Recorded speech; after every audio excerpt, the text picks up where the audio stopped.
What's going on, fear seekers? Welcome back to Verified Fears. Today I've gathered 11 disturbing true stories from real people in small towns across America. These aren't urban legends. These are genuine testimonies from survivors who finally found the courage to speak out. Each story gets progressively more disturbing, proving that sometimes the most dangerous places are the ones that look the safest. So prepare yourself for 11 disturbing true small-town horror stories.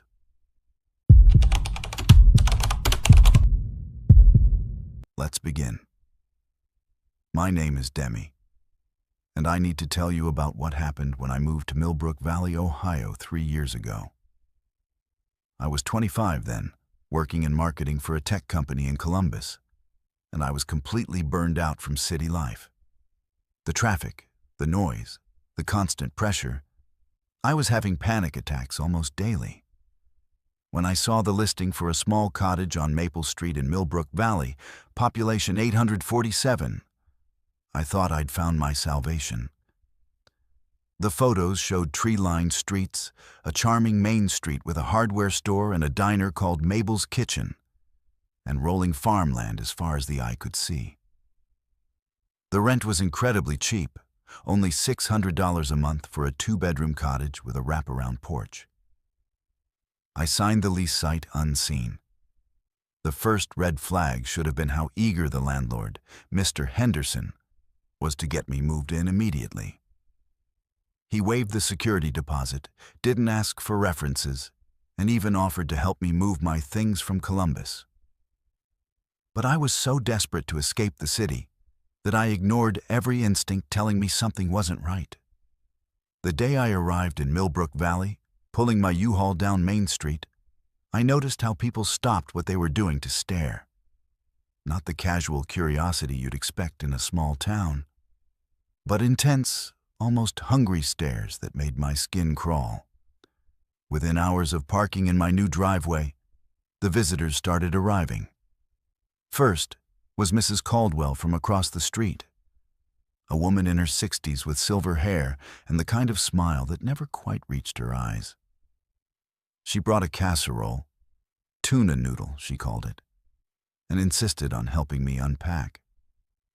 While I was grateful for the help, something about the way she moved through my house, opening cabinets and drawers like she was taking inventory, made me uncomfortable. She asked pointed questions about my family, my job, whether anyone would be visiting me soon. When I mentioned I was planning to work remotely and didn't know anyone in the area, her smile got even wider. The next morning, I woke up feeling incredibly groggy, which was strange because I'd gone to bed early. I stumbled to the kitchen to make coffee and found that someone had been in my house. The casserole dish had been washed and placed neatly by my sink, and there was a fresh loaf of bread on my counter with a note from someone named Betty saying, "Welcome to the neighborhood." My front door was still locked, and I distinctly remembered locking all the windows before bed. Checked my spare key hiding spot under the porch flower pot. It was still there, but the dirt around it had been disturbed. Over the next few days, the stream of visitors continued. Tom from the hardware store brought me a welcome basket with local honey and homemade jam. Pastor Williams from the community church stopped by with information about Sunday services and the weekly potluck dinners. The mailman, Eddie, lingered on my porch longer than necessary, asking about my background and commenting on how peaceful it must be to live alone. Every single person who visited brought food, cookies, pies, soups, more casseroles than one person could eat in a month. They all insisted I try whatever they brought while they were there, watching me take that first bite with an intensity that made my stomach turn. I started noticing patterns. The grogginess became a regular occurrence, especially after eating anything my neighbors brought. I'd wake up disoriented, sometimes with gaps in my memory from the night before. My laptop would be in slightly different positions, and I began finding small items moved around my house. A picture frame turned at a different angle. Books rearranged on my shelf. My medication bottles in the bathroom cabinet shifted around. When I mentioned these things to my visitors, they'd laugh it off, suggesting I was probably just stressed from the move and imagining things. The breaking point came 3 weeks after I'd moved in. I woke up one morning to find my wallet on my kitchen table, even though I was certain I'd left it in my purse in the bedroom. My credit cards were still there, but my cash was gone. About $200 I'd withdrawn for groceries. When I called the sheriff's department, Deputy Marshall arrived within minutes, almost like he'd been waiting for the call.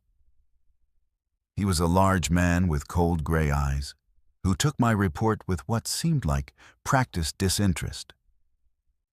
He suggested I might have misplaced the money during the stress of moving and promised to keep an eye out for any suspicious activity. That night, I pretended to eat the soup Mrs. Caldwell had brought over, but secretly dumped it down the sink when she wasn't looking. For the first time in weeks, I slept soundly and woke up completely alert. I used this clarity to set up a small, hidden camera I'd ordered online, positioning it to watch my front door and living room. The footage from that first night revealed everything I'd feared and more. At 2:47 a.m., I watched Deputy Marshall use a key to enter my house, followed by Mrs. Caldwell and 2 other people I recognized from the diner. They moved through my home with practiced efficiency, photographing documents, going through my laptop, and taking small amounts of cash from my purse. I kept recording for 3 more nights, gathering evidence of their systematic invasion of my privacy and theft of my belongings. They had keys to every lock, knew exactly where I kept everything, and had clearly been drugging me through the food they brought. On the recordings, I could hear them discussing other newcomers they'd processed over the years. They talked about bank account numbers, social security information, and how long they usually waited before people either left town or had accidents. Mrs. Caldwell mentioned someone named Janet who'd asked too many questions and ended up in a car crash on Route 34 6 months earlier. The most chilling part was listening to them discuss me specifically. Deputy Marshall mentioned that I had good credit and a steady remote income, making me a long-term prospect rather than just a quick cash grab. Mrs. Caldwell suggested they could keep me drugged and compliant for months, maybe even years, slowly draining my accounts while I thought I was just having trouble adjusting to small-town life. They had done this before, many times, to people who thought they were escaping to a simpler life in rural Ohio. I spent the next day pretending everything was normal while secretly packing my essential items and transferring my money to a new bank account. That evening, I left town with just 1 suitcase and my laptop, telling anyone who asked that I was visiting family for the weekend. I drove straight to the FBI field office in Cleveland and turned over all my video evidence. The agent I spoke with, Agent Rodriguez, seemed familiar with similar cases and told me I was lucky to have figured it out so quickly. She explained that they'd been investigating reports of financial crimes in rural Ohio communities, but had never had this level of evidence before. 3 months later, I learned that the entire Millbrook Valley operation had been dismantled. Deputy Marshall, Mrs. Caldwell, and 12 other residents were arrested on charges ranging from burglary and identity theft to conspiracy and fraud. They'd been running this scheme for over 15 years, targeting people like me who were isolated, vulnerable, and looking for a fresh start. The FBI found evidence linking them to the deaths of at least 3 previous victims who had gotten too close to discovering the truth. The scariest part wasn't the drugs or the theft or even the keys to my house. It was how perfectly they'd created the illusion of a welcoming small-town community. Every smile, every casserole, every friendly conversation was calculated to make me trust them while they systematically violated my privacy and stole my life savings. They had turned the very thing I was seeking, community, belonging, safety, into a weapon against me. I still have nightmares about Mrs. Caldwell's smile and the way she watched me take that first bite of her tuna noodle casserole, knowing exactly what she was doing to me. I never did find that peaceful small-town life I was looking for. Instead, I learned that sometimes the most dangerous predators are the ones who offer you exactly what you think you need, with a smile and a homemade pie. Trust your instincts when something feels wrong, even in places that look like paradise. Especially in places that look like paradise. My name is Jaden, and what I'm about to tell you happened during the summer of 2019 when I was 19 years old. I was home from college in Missoula, working a part-time job at KPNR 89.7 FM in Pine Ridge, Montana. Pine Ridge was one of those mountain logging towns with about 1,200 people, surrounded by dense forests and accessible only by Highway 2 and a couple of winding mountain roads. The radio station was housed in a small brick building on Main Street, right between Murphy's Hardware and the post office. It was a typical small-town operation. We played classic rock during the day, country in the evenings, and had a few local talk shows. Nothing fancy, just serving the community with music, weather updates, and local news. I worked the overnight shift from 11 p.m. to 6 a.m., mostly playing automated programming and monitoring the equipment. The job was perfect for me because I could study between breaks and the pay was decent for a college kid. My supervisor, Dale Whitmore, was a 30-year veteran of radio who'd worked at stations across Montana before settling in Pine Ridge. He taught me everything about operating the transmitter, maintaining the emergency broadcast system, and following FCC regulations. Dale was the kind of guy who took radio seriously. He'd served in the Army Signal Corps and believed our little station was a vital community service, especially during emergencies in such an isolated area. The first weird incident happened about 3 weeks into my employment. I was alone in the studio around 2 a.m. when the emergency alert system activated on its own. The familiar harsh tone filled the booth, followed by the automated voice stating, "This is a test of the emergency alert system." But then something strange happened. Instead of the usual test message, a different voice came through, older and gravelly, like someone speaking through a poor quality microphone. The voice said, "Margaret Henley will die tomorrow at 4:17 p.m. on Old Mill Road. Vehicle accident. Prepare accordingly." Then it cut to dead air for exactly 10 seconds before our regular programming resumed. I immediately called Dale at home, thinking there must be some malfunction with the EAS equipment. He drove in within 20 minutes, still wearing his pajamas and looking concerned. We spent the next hour going through every piece of equipment, checking connections, running diagnostics, and examining the EAS logs. According to the computer, no emergency alert had been activated. The log showed continuous normal programming from 1:45 a.m. to 2:30 a.m., with no interruptions. Dale made me write down exactly what I'd heard and told me to report any similar incidents immediately. He seemed genuinely puzzled and mentioned that the EAS system was only 3 years old and had never malfunctioned before.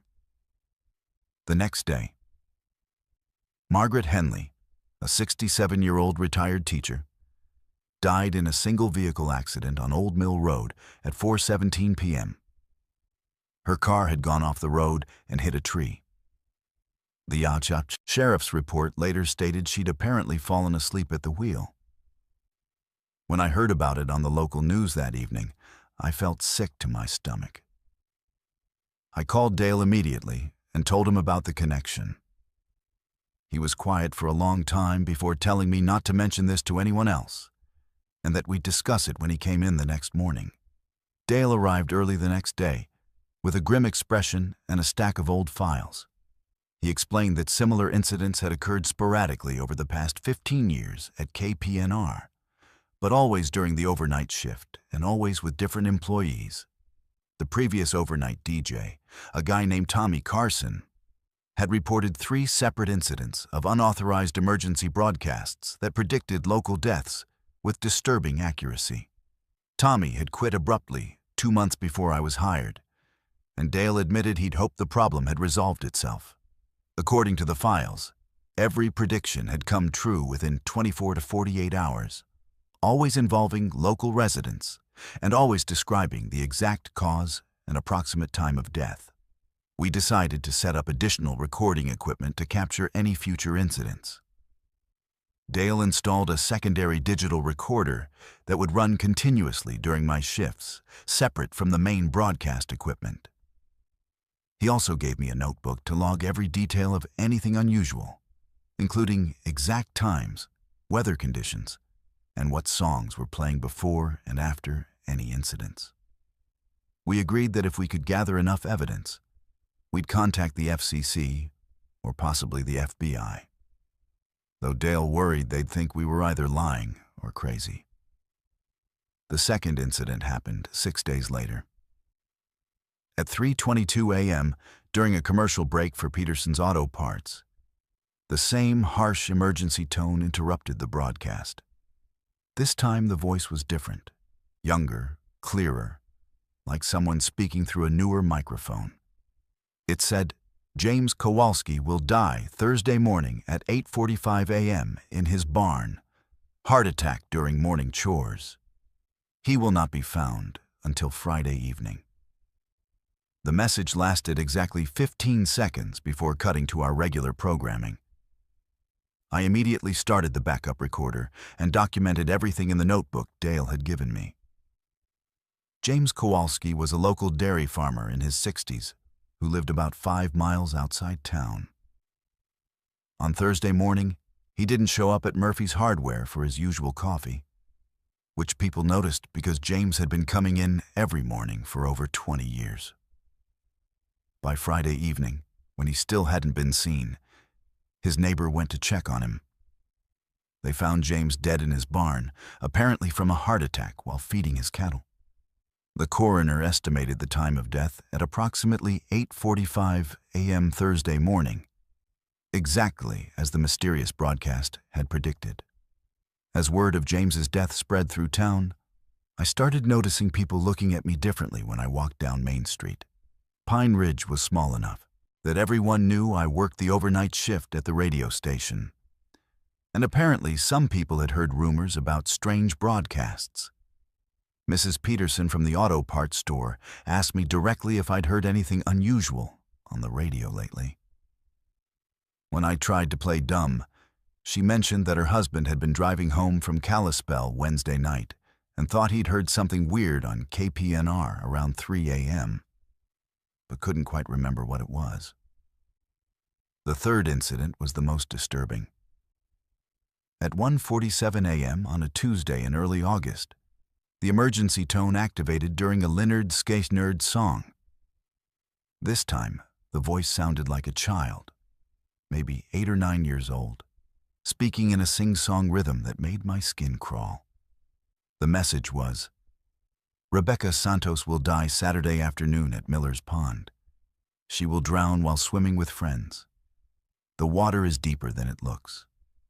After the 15-second message, the broadcast returned to the guitar solo in Free Bird, as if nothing had happened.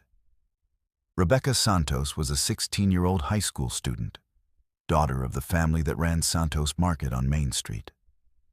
I knew her family well because I bought groceries there, and the thought of that sweet kid drowning filled me with panic. This time, I couldn't just document and wait. I wrestled with what to do for 2 days before finally calling the Santos family on Friday morning. I told Mrs. Santos that I'd heard there might be dangerous conditions at Miller's Pond over the weekend, and suggested they warn Rebecca to be careful around water. Mrs. Santos thanked me, but seemed confused about why I was calling. Saturday afternoon, Rebecca and 3 friends went swimming at Miller's Pond, a popular local swimming hole fed by mountain runoff. According to the police report, Rebecca had been diving from the usual jumping spot when she apparently became disoriented underwater. The pond was deeper than most people realized due to recent heavy rains, and the cold mountain water had created unexpected currents. Her friends found her 20 minutes later, but it was too late. She drowned at Miller's Pond on Saturday afternoon, exactly as the broadcast had predicted, despite my attempt to prevent it. After Rebecca's death, I couldn't sleep and could barely function during my shifts. The idea that I was somehow receiving advance notice of people's deaths, but couldn't do anything to prevent them, was destroying me mentally. Dale and I had hours of recorded evidence by now, but it felt useless. We'd captured proof that something impossible was happening, but we couldn't save anyone. Dale suggested we contact the families directly before future incidents. But we both knew how insane we'd sound, trying to explain that supernatural radio broadcasts were predicting deaths in Pine Ridge. The breaking point came 3 weeks later. At 2:33 a.m. on a Thursday, the emergency system activated during the weather report. The voice this time sounded exactly like Dale Whitmore, using his professional radio delivery and cadence. It said, "Dale Whitmore will die Monday morning at 9:15 a.m. in the KPNR transmitter room. Electrical accident while performing routine maintenance. Equipment malfunction will cause fatal shock." The message was so clear and delivered in such a familiar voice that I initially thought Dale had somehow triggered it himself as a test, until I remembered he was home asleep. I called Dale immediately, waking him up to tell him about the broadcast. When I described hearing his own voice predicting his death, there was silence on the phone for almost a full minute. Finally, he told me to lock up the station and go home, and that he'd meet me there in the morning to figure out what to do next. Neither of us slept that night. The next morning, Dale arrived with his lawyer, his wife, and a resignation letter. He explained that he decided to quit immediately and was turning over all our evidence to the state police, the FCC, and whoever else would listen. Dale's plan was to avoid the transmitter room entirely until someone else could take over the technical operations of the station. But Monday morning, while we were meeting with a state police investigator in the main office, we heard a loud electrical pop from the transmitter room, followed by the smell of burning electronics. We found Dale's replacement, a technician named Gary Miller, who'd driven down from Kalispell, lying unconscious on the floor next to the main transmitter panel. Paramedics arrived quickly, but Gary had suffered massive electrical burns and died at the hospital 3 hours later at 11:47 a.m. The really disturbing part was that Gary Miller died in the exact location and from the exact cause that had been predicted for Dale, just with a different person and a slightly different time. It was like the broadcast had locked onto the event itself. Someone dying in that room from electrical shock, rather than the specific individual. This suggested that whatever was causing these predictions wasn't just random supernatural phenomena, but something that could somehow see or influence future events around the radio station itself.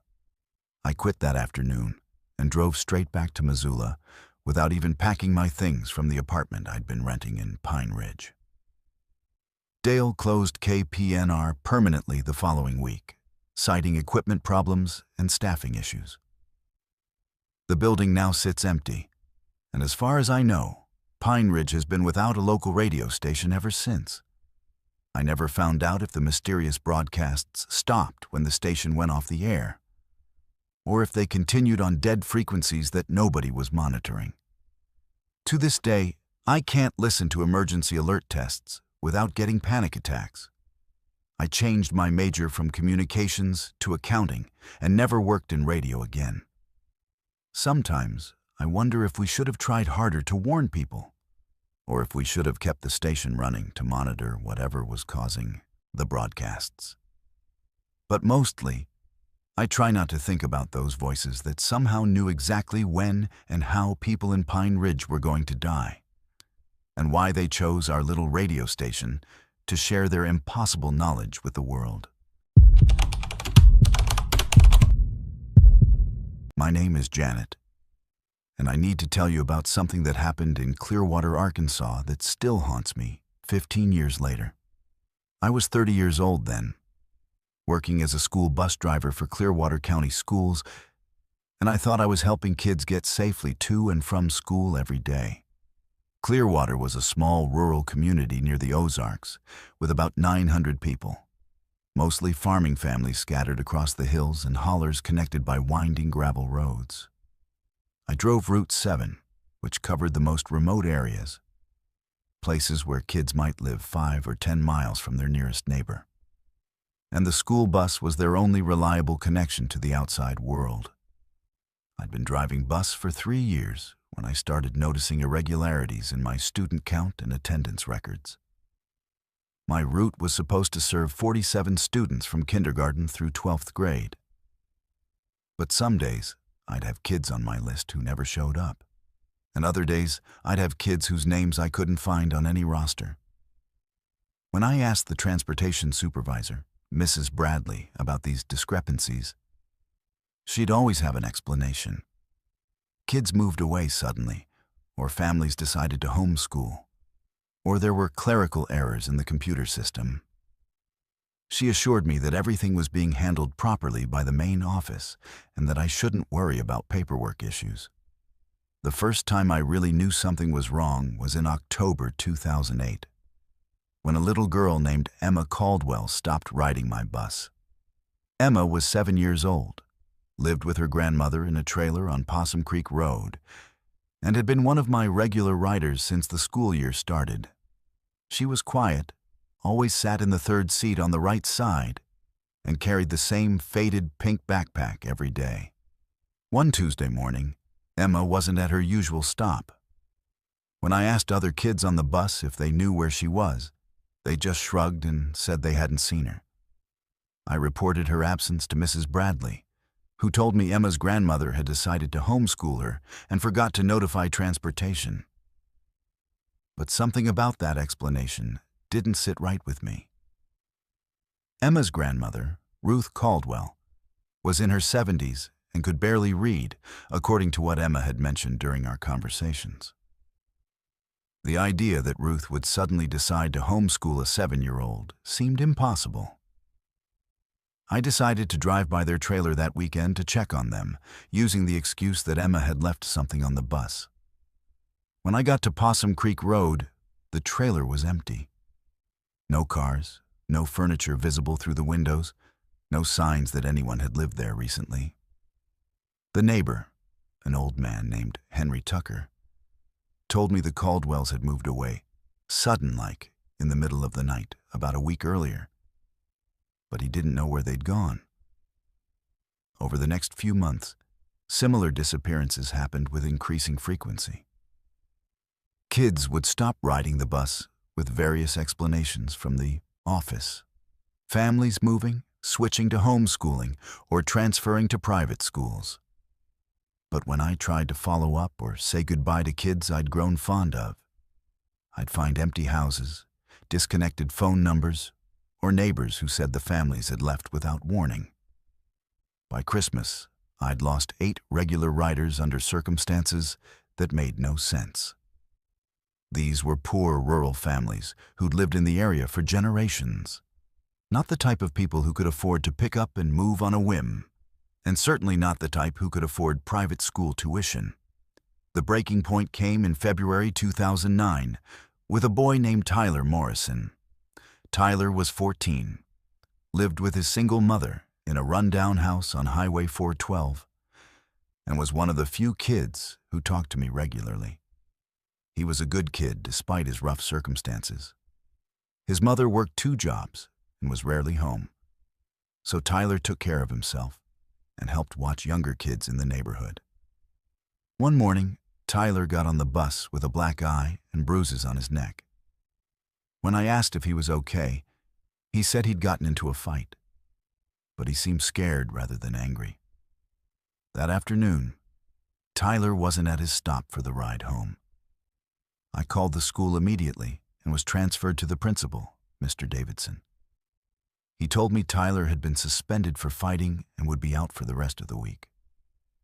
But when I asked about the bruises and whether someone had checked on Tyler's welfare, Mr. Davidson became irritated and told me to stick to driving and leave student discipline to the administrators. The next Monday, Mrs. Bradley informed me that Tyler had been withdrawn from school permanently due to family circumstances, and that his name had been removed from my route roster. Something about Tyler's situation felt different from the others. He was older, more visible in the community, and had mentioned wanting to graduate and join the military. The idea that he'd just disappear without a word seemed impossible. I drove to his house that evening and found it dark and empty, just like all the others. But this time, I noticed something that chilled me to the bone. Tyler's bicycle was still chained to the front porch, and his backpack was sitting on the steps like he'd just gotten home from school. No teenager leaves without their bike and backpack, especially not one planning a permanent move with his family. I started keeping my own detailed records of every student who rode my bus, including their addresses, family situations, and the dates they stopped riding. I took photos of the empty houses and trailers where these families had supposedly moved away from. I began timing my routes more carefully and noticed that certain administrators would sometimes be waiting at remote stops where kids had recently disappeared, even though there was no official reason for them to be in those locations. Mr. Davidson and the assistant principal, Mrs. Cooper, seemed to have an unusual interest in the most isolated children on my route, the ones from the poorest families, with the least community connections. The pattern became clear once I started documenting everything systematically. The children who disappeared were always from families that fit a specific profile: single parents or elderly guardians, extreme poverty, social isolation, no extended family in the area, and often some kind of existing conflict with local authorities. These were kids that the community might not immediately miss, families that neighbors might assume had good reasons for leaving suddenly. They were also children who regularly rode my bus alone to remote stops where no one else would witness what happened to them. In March 2009, I decided to follow the bus route in my personal car one afternoon, staying far enough back to avoid detection, but close enough to see what happened at each stop. What I witnessed at the Morrison property where Tyler had lived made my blood run cold. Mr. Davidson was there with two men I didn't recognize, loading what appeared to be furniture and personal belongings into a large truck. They worked quickly and efficiently, like they'd done this many times before. When they finished, one of the men poured gasoline around the foundation of the house and lit it on fire. Within an hour, there was no evidence that the Morrison family had ever lived there. I realized I was witnessing the systematic erasure of families and children from our community, orchestrated by people I'd trusted to protect those same children. The school administration wasn't just covering up disappearances. They were actively facilitating them. I had no idea what was happening to these families, but I knew it wasn't voluntary relocation or homeschooling arrangements. These people were being removed from the community permanently, and their very existence was being wiped out to prevent anyone from asking questions. The next morning, I called the Arkansas State Police and reported everything I'd observed and documented. The detective I spoke with, Detective Martinez, took my statement seriously and asked me to continue my normal routine while they investigated. Within a week, I was contacted by FBI agents who explained that they'd been tracking reports of missing children in rural Arkansas communities, but had never had someone with direct access to school transportation records and detailed observations. They asked me to continue documenting incidents while wearing a wire to record conversations with school administrators.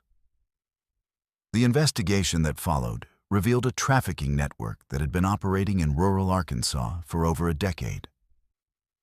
Mr. Davidson, Mrs. Cooper, and several other school officials had been identifying vulnerable children and families, then arranging for their removal and sale to buyers across the country.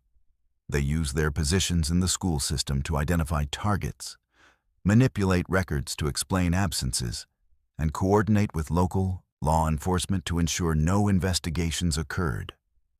The empty houses and destroyed evidence were part of an elaborate cover-up designed to make it look like families had simply moved away. Over 30 families had been victimized over the years, including every child I'd documented as missing from my bus route. Some had been killed when they resisted or tried to escape, while others had been sold into various forms of forced labor and exploitation. The investigation expanded to include similar operations in 5 other rural Arkansas counties, all using school transportation systems to identify and access vulnerable children in isolated areas. Mr. Davidson and Mrs. Cooper were both sentenced to life in prison without parole. Mrs. Bradley, the transportation supervisor, received 25 years for her role in the conspiracy. Several local law enforcement officers and social services workers were also convicted for their participation in the cover-up. The FBI recovered some of the victims, including Tyler Morrison, who had been held at a compound in Texas for over a year. Emma Caldwell and her grandmother were found at a farm in Oklahoma, where they'd been forced to work without pay since their disappearance. I quit driving school bus immediately after the trials and now work at the grocery store in Clearwater. I can't bring myself to be around children in a professional capacity anymore, knowing how badly I failed to protect the ones who trusted me.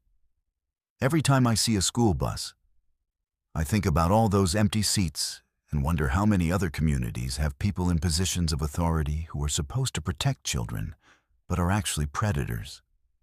The scariest part wasn't the disappearances themselves.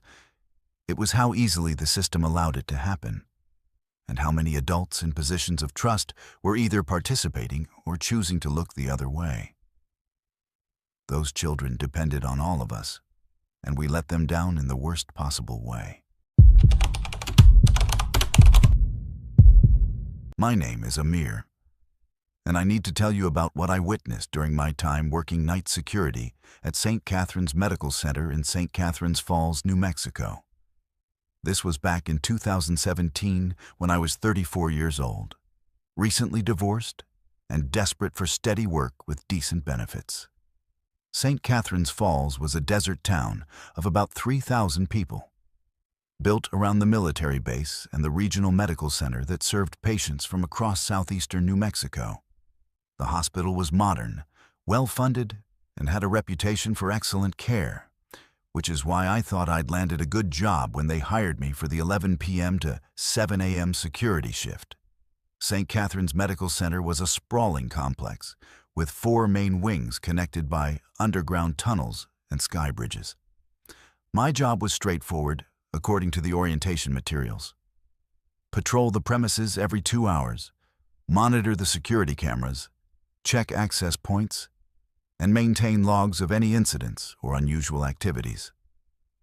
The pay was decent at $18 an hour, and the night differential brought it up to over $21. I was told that night shifts were generally quiet since most departments shut down after 10 p.m., except for emergency services, the intensive care unit, and a skeleton crew of nurses and maintenance staff. During my first week, everything seemed normal. I'd make my rounds through the main hospital corridors, check the parking areas, verify that all restricted access doors were secure, and spend most of my time in the security office monitoring feeds from 47 cameras positioned throughout the facility. The night supervisor, Maria Santos, was a 15-year veteran who showed me the ropes and emphasized the importance of detailed documentation for insurance and liability purposes.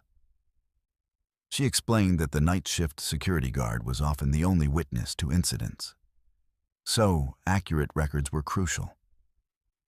The first sign that something wasn't right came during my second week, when I noticed unusual activity in Wing D, which housed the extended care facility for long-term patients. According to my briefing materials, Wing D should have been mostly empty at night, except for a few permanent residents who required round-the-clock care. But on multiple occasions, around 2 a.m., I observed medical staff wheeling patients down the corridors toward the service elevators that led to the basement levels. When I asked Maria about this, she explained that some patients required specialized treatments that were scheduled during off hours to avoid disrupting normal hospital operations. What bothered me was the way these midnight transfers were conducted. The staff involved always wore surgical masks and caps that completely obscured their faces, even though standard hospital protocols didn't require such extensive protective equipment for routine patient transport. The patients being moved appeared to be sedated or unconscious, and I never saw any of them return to their rooms during my subsequent rounds. When I checked the patient logs for Wing D, many of the rooms that I'd seen patients removed from were listed as vacant the next day. My suspicions deepened when I started paying closer attention to the basement levels during my patrols. The hospital's basement housed the morgue, pathology labs, medical record storage, and mechanical rooms for the building's infrastructure. Access to these areas required special key cards, but as security, I had master access for emergency purposes. During routine checks, I began noticing that certain rooms in the basement were being used outside of normal hours, with equipment running and lights on well past the times when those departments should have been closed. The breakthrough came when I discovered that one of the basement rooms, officially listed as Storage Room B47 on the hospital blueprints, was actually a fully equipped surgical suite. I found this during a security check when I heard the distinctive sounds of medical equipment, heart monitors, ventilators, and surgical tools. When I used my key card to investigate, I found a sterile operating room with state-of-the-art equipment that wasn't listed on any hospital inventory I'd seen. The room was empty when I entered, but it was clear that surgery had been performed recently based on the blood traces and used surgical instruments in the sterilization area. I started documenting everything I observed during my night shifts, taking photos with my personal phone and keeping detailed notes about times, locations, and the staff members involved. The pattern that emerged was deeply disturbing. Patients were being selected from Wing D's long-term care population. People who were elderly, had no regular visitors, or suffered from conditions that made them unlikely to be missed immediately. These patients were being taken to the unauthorized surgical suite in the basement where medical procedures were being performed without proper documentation or oversight. The most horrifying discovery came when I gained access to a restricted area of the basement that wasn't on any official hospital map. Following a service corridor that led past the morgue, I found a section of rooms that had been converted into what could only be described as holding cells. These rooms contained hospital beds with restraints, basic life support equipment, and no windows or external access. Each room held 1 or 2 patients who appeared to be heavily sedated and connected to monitoring equipment. The patients looked like they'd undergone recent surgical procedures based on the bandages and surgical sites visible on their bodies. I realized I was looking at some kind of illegal medical experimentation facility operating within the hospital.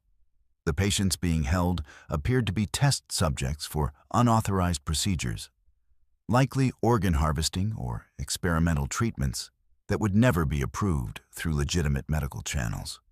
The staff involved included several doctors and nurses I recognized from the regular day shift.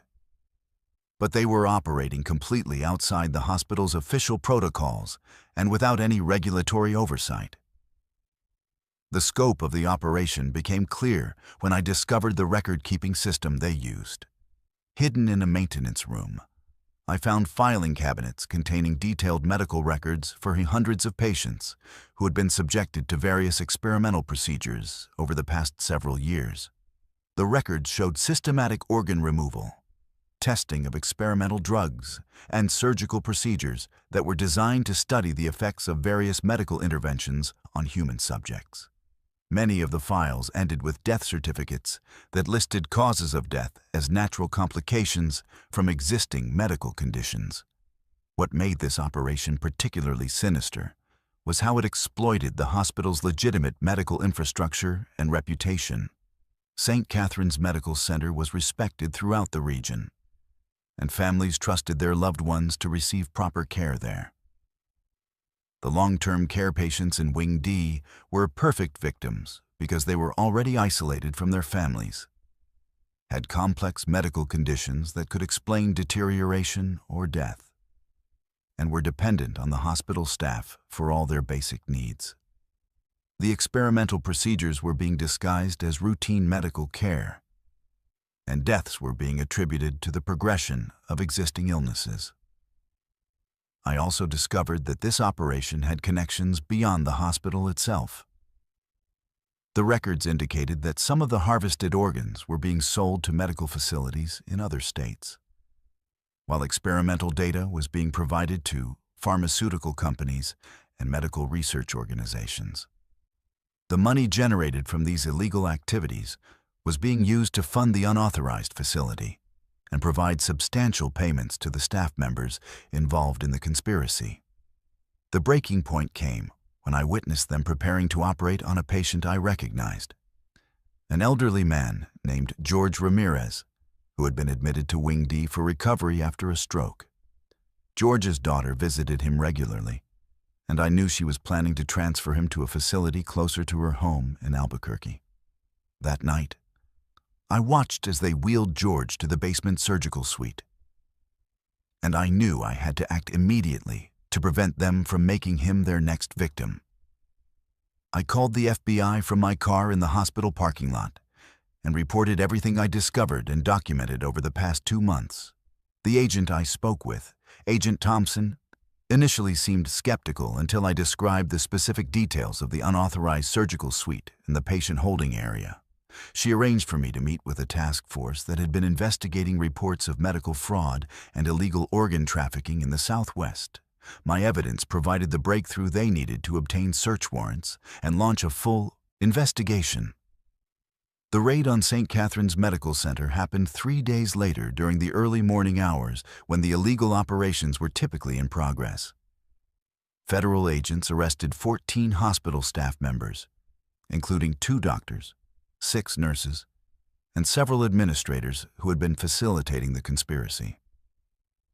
They rescued 12 patients who were being held in the basement facility, including George Ramirez, who survived his ordeal and was eventually reunited with his family.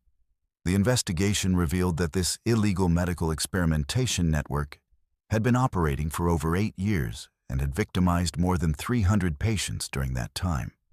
The conspiracy included hospital administrators who altered patient records, pathologists who falsified death certificates, and financial staff who laundered the money generated from organ sales and experimental data. The federal prosecutor estimated that the network had generated over $15 million in illegal profits during its operation. I testified at the trials of all 14 defendants, and most received sentences ranging from 15 to 35 years in federal prison. St. Catherine's Medical Center was shut down permanently, and the building now sits empty in the desert. The state of New Mexico implemented new oversight procedures for medical facilities, but I know that similar operations could be happening at hospitals anywhere in the country. The scariest part wasn't the illegal surgeries or even the deaths. It was how easily a trusted medical institution could be corrupted and used to prey on the most vulnerable patients who had nowhere else to turn for care. I moved to Colorado after the trials and now work in private security for office buildings. I can't bring myself to work in healthcare facilities anymore, and I have trouble trusting doctors or hospitals even for routine medical care. Every time I hear about unexplained deaths at medical facilities or patients who deteriorate unexpectedly during hospital stays, I wonder if there are other night shift security guards out there who are seeing things they don't understand and not speaking up about them. My name is Amy, and I need to tell you about growing up in Covenant Hills, Tennessee, an isolated mountain community of about 300 people, where my father, Pastor Thomas Sterling, led the Church of Divine Purification. I was 23 when I finally escaped in 2015, but it took me years to fully understand the horror of what I witnessed during my childhood and teenage years in that remote valley tucked deep in the Cumberland Mountains. Covenant Hills wasn't just a small town. It was a closed religious community where every aspect of daily life was controlled by the church elders, and where questioning doctrine or attempting to leave could result in what they called purification ceremonies. The Church of Divine Purification had been established in Covenant Hills in 1987 by my father and 2 other ministers who claimed to have received direct revelations from God about the approaching end times. They taught that mainstream Christianity had become corrupted by modern society, and that only through complete separation from the outside world and absolute obedience to church authority could believers achieve salvation. The entire community was built around the church complex, which included the main sanctuary, administrative buildings, a school for the children, and most importantly, the basement levels where the real business of the church took place. From earliest childhood, I was taught that the outside world was filled with demons, and that leaving Covenant Hills would result in eternal damnation. We had no television, no internet, no newspapers, and limited contact with anyone who wasn't part of our community. The few times strangers came to town, usually government officials or utility workers, we were instructed to avoid contact and report any conversations to the church elders immediately. My father preached that we were God's chosen remnant, and that our isolation and obedience would protect us when the apocalypse came to destroy the rest of humanity. The first time I realized something was deeply wrong was when I was 8 years old and witnessed what happened to Sister Margaret Hawkins, a 45-year-old woman who had questioned my father's interpretation of certain Bible verses during a Sunday service. That evening, Brother Samuel and Brother David, 2 of the church deacons, came to the Hawkins family home and escorted Margaret to the church basement for what they called spiritual counseling. I followed them, hiding behind the wooden pews in the sanctuary above, and listened through the ventilation system as Margaret's questioning turned to pleading, then to screaming, then to silence. The basement of our church contained several rooms that were off limits to most congregation members, including children. There was a prayer room with thick stone walls and no windows, a meditation chamber equipped with restraints and medical equipment, and what my father called the purification sanctuary, where serious violations of church doctrine were addressed through physical correction. The church taught that suffering was necessary for spiritual growth, and that pain inflicted in service to God was actually an act of love that would help purify the soul of the sinner. Over the years, I witnessed dozens of people subjected to these purification ceremonies for various infractions, speaking to outsiders, questioning church teachings, attempting to leave the community, or showing insufficient enthusiasm during worship services could all result in basement sessions that lasted anywhere from hours to several days. The victims would emerge broken, traumatized, and completely compliant with whatever the church demanded.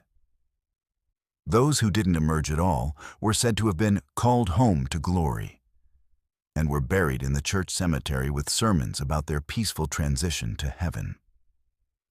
The systematic abuse reached its peak during what my father called the Great Purification in the summer of 2012.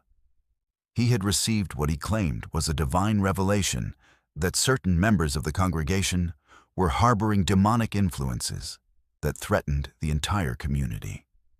Over a period of 3 months, 17 people were subjected to increasingly violent purification ceremonies designed to drive out these supposed evil spirits. The basement became a torture chamber where church members were beaten, starved, subjected to mock crucifixions, and forced to confess to sins they hadn't committed. The most horrifying aspect was how the community rationalized and participated in this abuse.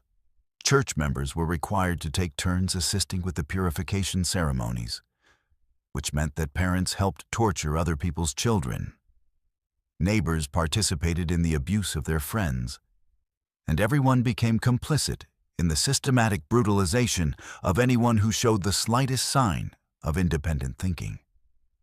The church taught that refusing to participate in purification work was itself a sin that would require correction. So people who might have objected were forced to choose between becoming victims themselves or helping victimize others. I knew I had to escape when my father announced that I had been chosen for a special purification on my 21st birthday. He claimed that God had revealed to him that I was destined to become a vessel for demonic forces unless I underwent an intensive cleansing ritual that would involve days of physical and spiritual correction in the basement chambers. The ceremony was scheduled for the week after my birthday, and I realized that I would either die during the process or emerge so broken that I would never be able to think clearly enough to escape again. My opportunity came during the Harvest Festival in October 2015, when most of the community was gathered in the main hall for evening celebrations. I had been preparing for months by hiding supplies and studying the mountain trails that led away from Covenant Hills, using a path that hunters had shown me. Years earlier, I was able to slip away from the festivities and hike 15 miles through the forest to the nearest town with a bus station. The entire journey took me over 8 hours through dangerous mountain terrain in the dark. But I knew that being caught meant certain death in my father's purification chambers. When I reached the outside world, I had no identification, no money, no understanding of how modern society functioned, and no way to explain what I had escaped from without sounding completely insane. I lived in shelters and worked minimum-wage jobs while slowly learning how to navigate life outside the isolated religious community where I'd spent my entire life. It took years of therapy and education to fully understand that what I had experienced wasn't legitimate religious practice, but systematic cult abuse designed to maintain absolute control over every aspect of people's lives. The breaking point for Covenant Hills came in 2018 when one of the church members, Brother Michael Patterson, managed to escape and contact federal authorities about the ongoing abuse and the suspicious deaths that had occurred over the years. The FBI investigation that followed revealed evidence of at least 23 murders disguised as natural deaths or religious ceremonies, along with decades of child abuse, forced labor, and financial fraud perpetrated by the church leadership. Federal agents found torture devices in the church basement, mass graves in the community cemetery, and detailed records of the purification ceremonies kept by my father and the other elders. My father and 6 other church leaders were arrested and charged with multiple counts of murder, conspiracy, child abuse, and running a criminal enterprise. The trials revealed the full scope of the horror that had been occurring in Covenant Hills for nearly 30 years. Survivors testified about forced marriages between adult men and children, medical neglect that resulted in preventable deaths, and systematic psychological abuse designed to break down individual identity and critical thinking abilities. The prosecution presented evidence that the Church of Divine Purification had operated more like a criminal organization than a religious institution. The most disturbing revelation was the discovery of financial records showing that my father and the other leaders had been stealing from church members while living comfortable lives funded by the forced labor and property seizures of their followers. The religious ideology and claims about divine revelation had been a facade covering a sophisticated fraud operation that exploited people's spiritual beliefs to maintain control and generate profit. The purification ceremonies weren't religious rituals, but torture sessions designed to terrorize the community into absolute compliance. All 7 church leaders received life sentences, without the possibility of parole. The Covenant Hills community was dissolved, and the surviving members were provided with counseling and assistance to integrate into mainstream society. Many of them struggled with the transition, having spent decades in an environment where every decision was made for them, and independent thinking was literally beaten out of them. Some never fully recovered from the trauma and spent the rest of their lives in assisted care facilities. I now work as a counselor specializing in cult survivors and religious trauma, trying to help other people who have escaped similar situations. The hardest part of my work is explaining to people that religious freedom doesn't mean the right to torture and murder people in the name of God, and that legitimate spiritual communities don't require absolute isolation from the outside world or unquestioning obedience to human leaders. What happened in Covenant Hills wasn't aberrant religious practice. It was organized crime using religious language to justify systematic abuse and murder. The scariest realization for me was understanding how easily ordinary people can be manipulated into participating in horrific abuse when it's presented as religious duty or spiritual necessity. The people who tortured me and others in that church basement weren't monsters. They were parents, neighbors, and friends who had been gradually conditioned to believe that inflicting suffering was an act of love and obedience to God. That's the real horror of places like Covenant Hills. Not that evil people do evil things, but that good people can be systematically corrupted into becoming willing participants in the torture and murder of their own community members.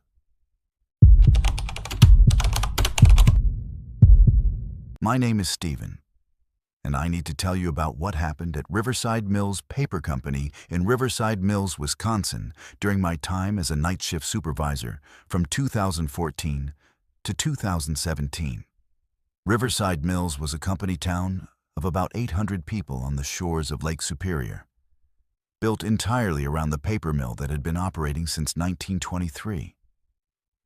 The mill employed nearly half the town's residents and had been passed down through generations. Fathers worked alongside sons, and families had been connected to the mill for decades.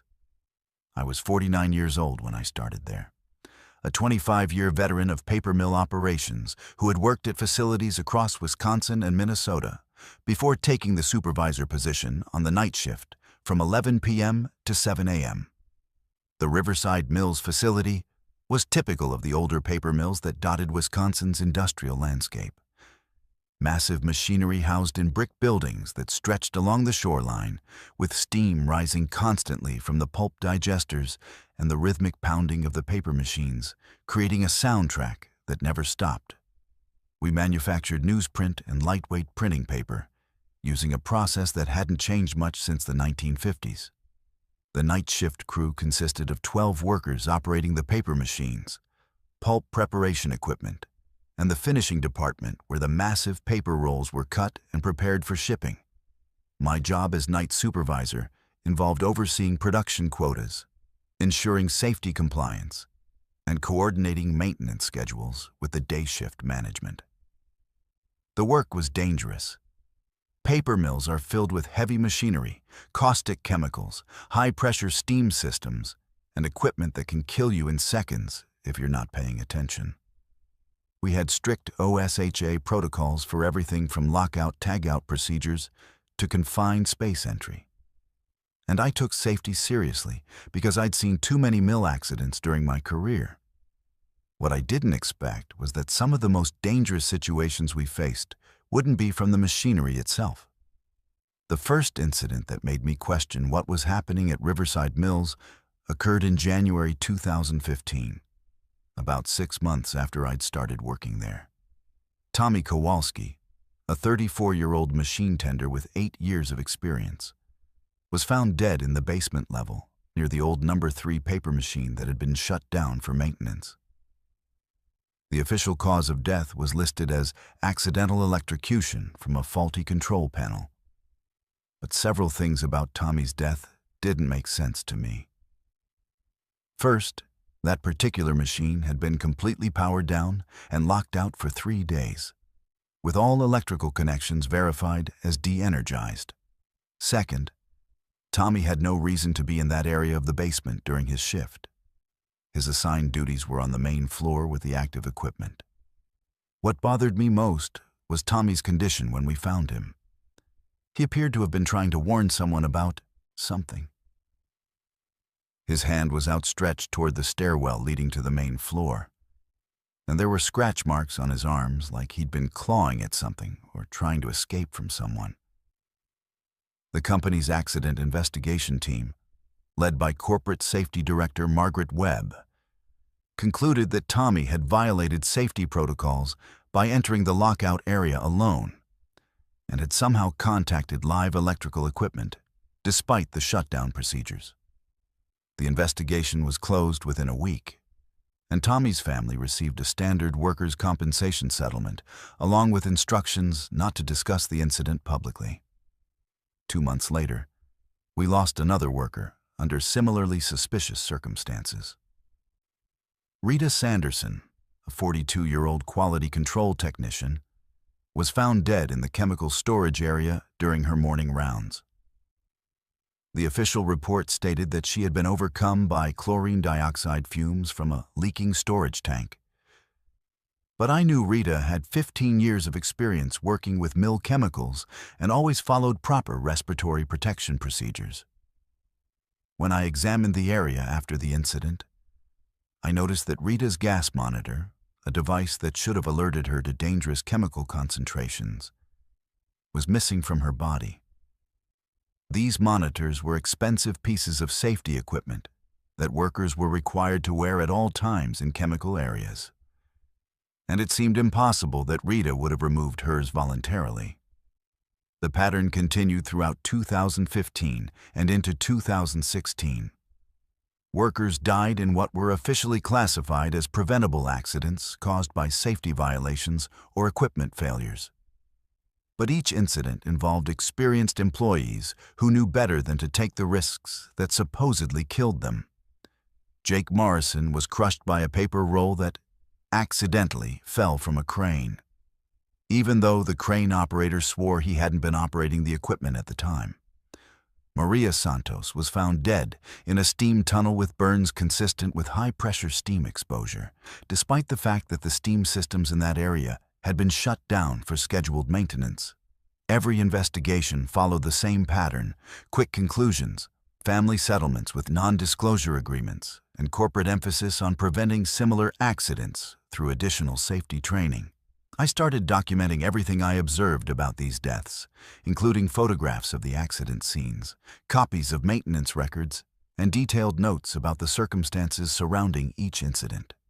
What emerged was a disturbing pattern suggesting that these weren't random industrial accidents, but targeted killings designed to look like workplace mishaps. The victims all shared certain characteristics. They were older, experienced workers who had been with the company for many years and would have been eligible for significant pension benefits upon retirement. They were also workers who had access to sensitive areas of the plant and detailed knowledge of mill operations that could be valuable to competitors or regulatory investigators. The breakthrough in understanding what was really happening came when I started experiencing supernatural encounters that seemed connected to the dead workers. The first incident occurred in March 2016, while I was conducting my routine safety inspection of the basement areas. As I approached the location where Tommy Kowalski had died, I heard his voice clearly warning me to stay away from Webb and her people. When I turned around, I saw Tommy standing near the old No. 3 paper machine, looking exactly as he had when he was alive, but with obvious electrical burn marks on his hands and face. He repeated his warning about Margaret Webb before disappearing.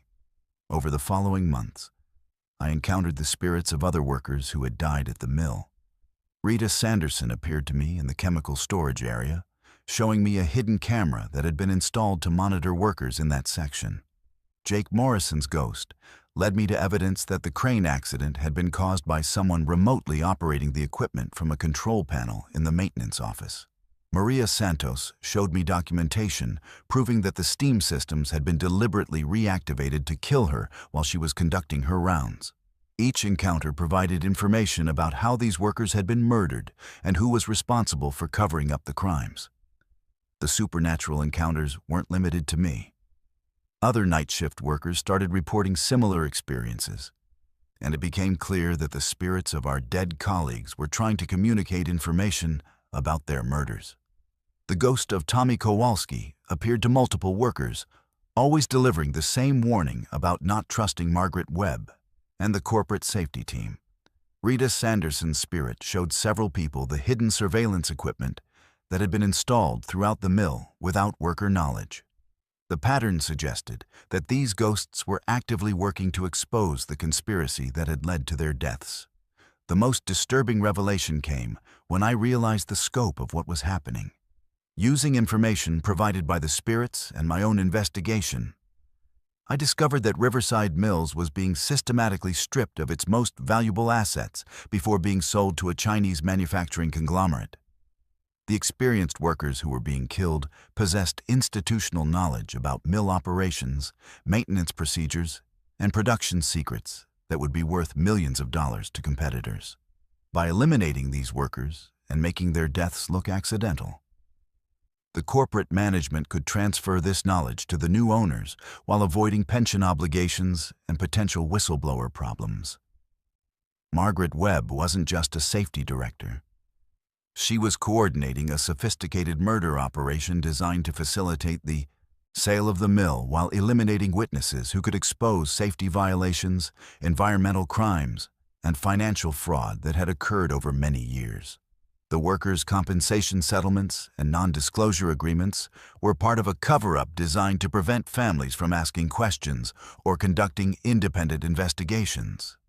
The accidents were actually executions carried out by maintenance staff and security personnel who were being paid substantial bonuses for their participation. In September 2016, I made contact with an FBI agent who specialized in corporate crime and presented all the evidence I had gathered, including recordings of conversations with other workers who had witnessed supernatural encounters. Agent Patricia Coleman initially seemed skeptical about the ghost stories, but the physical evidence and documentation I provided about the suspicious deaths convinced her to launch a federal investigation. The supernatural encounters had led me to discover hidden surveillance equipment, falsified maintenance records, and financial documents that proved the systematic murder of mill workers. The federal investigation that followed revealed the full extent of the conspiracy at Riverside Mills. Margaret Webb and 6 other corporate employees were arrested for multiple counts of murder, conspiracy, and fraud.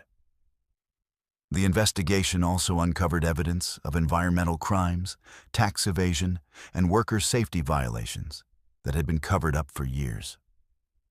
The Chinese conglomerate that had planned to purchase the mill withdrew their offer once the murders were exposed, and Riverside Mills was eventually shut down permanently. What made this case unique was the role that supernatural encounters played in solving the crimes. Without the warnings and guidance provided by the spirits of murdered workers, I never would have known where to look for evidence or understood the scope of the conspiracy. The ghosts of Tommy, Rita, Jake, Maria, and the others had returned to ensure that justice was served and that their murders wouldn't be dismissed as industrial accidents. Their supernatural intervention prevented additional killings and exposed a corporate crime network that had been operating for several years. I retired from mill work after the trials and now live in a small cabin in northern Minnesota, far from any industrial facilities. I still occasionally encounter the spirits of my former colleagues, but their appearances are peaceful now, rather than urgent warnings about danger. They seem satisfied that their murders were solved and that the people responsible were brought to justice. The scariest part of this experience wasn't the supernatural encounters. It was discovering how easily corporate executives could murder workers and make it look like routine industrial accidents, knowing that most people would never question the official explanations or look for evidence of foul play. The Riverside Mills case taught me that some of the most dangerous threats to workers come not from machinery or chemicals, but from management personnel who view human lives as disposable obstacles to profit maximization. The spirits of murdered workers returned because they knew that living people needed their help to expose crimes that would otherwise have remained hidden forever. Sometimes the dead are the only ones who can speak for justice, when the living are too frightened or corrupted to tell the truth. My name is Lisa, and I need to tell you about what I discovered during my 8 years working as a police dispatcher for the Crossroads Junction Sheriff's Department in Crossroads Junction, Kansas. Crossroads Junction was a truck stop town of about 650 people located at the intersection of Interstate 70 and State Highway 83, strategically positioned along one of the major east-west transportation corridors in the United States. The town existed primarily to serve long-haul truckers, with 3 major truck stops, several motels, and a handful of restaurants and gas stations clustered around the highway interchange. I was 31 years old when I started working dispatch in 2013, and I thought I was taking a straightforward job coordinating emergency services and maintaining communication with patrol units for a small, rural law enforcement agency. The Crossroads Junction Sheriff's Department was a small operation with Sheriff William Garrett, 2 full-time deputies, and several part-time officers who covered the county's 800 square miles of rural farmland and highway corridors. My job as the night dispatcher from 6 p.m. to 6 a.m. involved answering emergency calls, coordinating responses with state and federal agencies, maintaining radio communication with patrol units, and logging all incidents and activities in the department's computer system. The work was generally routine. Domestic disputes, traffic accidents, drunk and disorderly calls from the truck stops, and occasional property crimes. What I didn't realize was that I was also documenting evidence of a systematic human trafficking operation that involved several members of the law enforcement agency I worked for. The first sign that something wasn't right was the unusual number of missing person reports we received involving transient individuals, mostly runaway teenagers, drifters, and undocumented immigrants who had been traveling through the area. These reports would come in from family members, social services agencies, or occasionally from truckers who had given someone a ride and were concerned when the person disappeared without explanation. What bothered me was how these reports were handled by the Sheriff's Department. Sheriff Garrett would typically assign these cases to Deputy Frank Morrison, who would conduct what appeared to be perfunctory investigations before closing the cases as left the area voluntarily or insufficient information to continue investigation. Over my first 2 years on the job, I logged 47 missing person reports involving transient individuals. But none of these cases ever resulted in the person being located or any meaningful investigative activity. Deputy Morrison's reports consistently followed the same pattern: minimal interviews with potential witnesses, no follow-up with other law enforcement agencies, and quick case closures with standardized language about the person having likely moved on to another location. When I mentioned to Sheriff Garrett that we seemed to have an unusual number of missing person cases, he explained that Crossroads Junction's location on Interstate 70 made it a natural stopping point for people passing through, and that most of these individuals were simply continuing their travels without notifying anyone. The pattern became more disturbing when I started noticing correlations between the missing person reports and certain trucking activities logged in our dispatch records. Many of the people who disappeared had last been seen at specific truck stops or had been getting rides with particular trucking companies that regularly stopped in Crossroads Junction. When I cross-referenced the dates and times of disappearances with truck stop surveillance footage and driver logbooks that we occasionally obtained for other investigations, I found that several drivers and trucking companies appeared repeatedly in connection with missing person cases. These weren't coincidences. They were patterns that suggested systematic involvement in the disappearances. My suspicions deepened when I began monitoring radio communications more carefully and noticed that Sheriff Garrett and Deputy Morrison frequently used coded language and informal communication channels when discussing certain cases. They would arrange to meet off radio to discuss sensitive matters, and I observed them having private conversations with truckers and truck stop managers that weren't documented in any official reports. During night shifts, when I was alone in the dispatch center, I started recording these conversations and maintaining my own detailed logs of suspicious activities that weren't being properly documented by the investigating officers. The breakthrough came in March 2015 when I intercepted a radio conversation between Sheriff Garrett and Deputy Morrison that they apparently thought was on a secure channel. They were discussing a 16-year-old runaway named Jessica Martinez, who had been reported missing by her foster family in Colorado. Sheriff Garrett instructed Deputy Morrison to make contact with the regular buyer and arrange for Jessica to be processed through the usual route before her case attracted attention from state authorities. The conversation included specific references to truck license plates, cash payments, and coordination with contacts in Texas and Oklahoma who would handle the final placement. I realized I was listening to evidence of a human trafficking network that was using the Sheriff's Department's official authority to identify, capture, and sell vulnerable people to buyers across the region. The missing person reports weren't unsolved cases.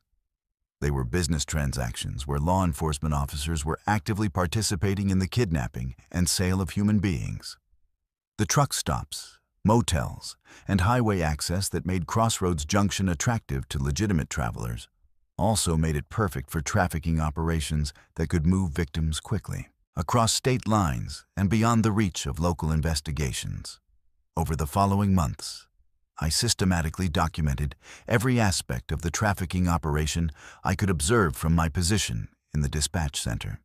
I recorded radio conversations, photographed documents when I had access to Sheriff Garrett's office, and maintained detailed logs of the correlation between missing person reports and subsequent trafficking activities.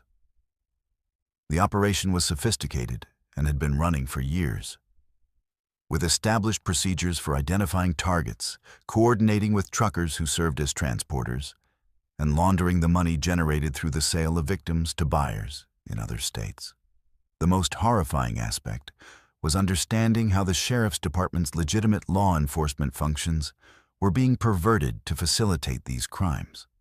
When runaway teenagers or undocumented immigrants were arrested or encountered during routine patrols, Sheriff Garrett and Deputy Morrison would evaluate them as potential trafficking victims rather than provide appropriate services or legal processing. Vulnerable individuals who should have been protected by law enforcement were instead being sold to the highest bidder, with their disappearances explained away as voluntary departures or cases where people simply moved on to other locations. I also discovered that the trafficking network extended beyond Crossroads Junction and involved law enforcement personnel in other rural Kansas counties along Interstate 70. The radio communications I monitored included coordination with sheriff's departments in Ellis County, Russell County, and Lincoln County, suggesting that this was a regional operation using multiple small-town law enforcement agencies to identify and process trafficking victims. The interstate highway system that connected these rural communities was being used as a pipeline for moving people who had been kidnapped and sold into various forms of forced labor and sexual exploitation. The financial scope of the operation became clear when I gained access to Sheriff Garrett's financial records during a period when he was out of town and had left sensitive documents in his unlocked office. The trafficking network was generating substantial profits. Individual victims were being sold for amounts ranging from $5,000 to $25,000, depending on their age, physical condition, and perceived market value. Sheriff Garrett's bank records showed regular cash deposits that far exceeded his official salary, and he had purchased expensive vehicles and property that couldn't be explained by his legitimate income as a small-town sheriff.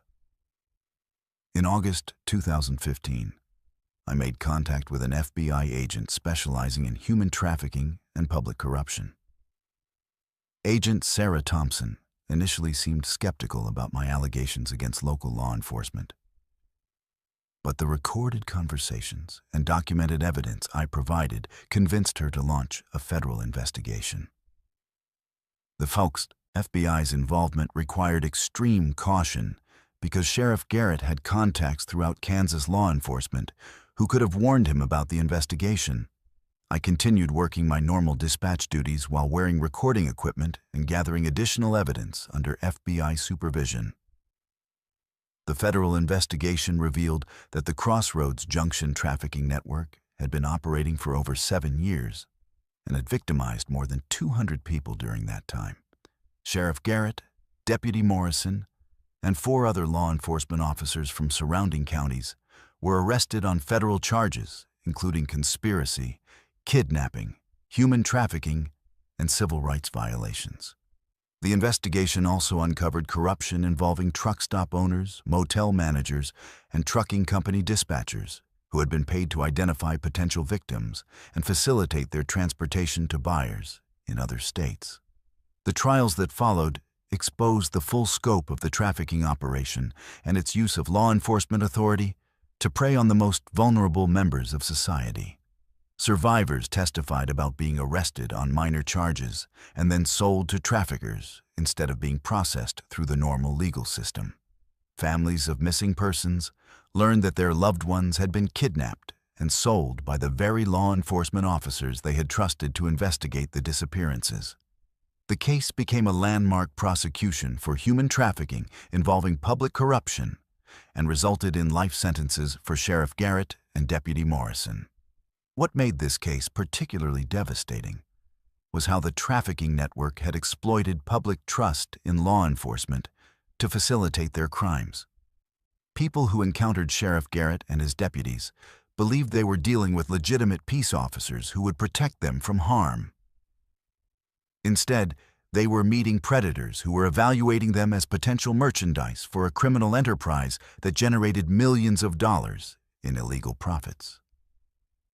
The badge and uniform that should have represented safety and protection were actually tools used to identify and capture victims for one of the most brutal forms of organized crime.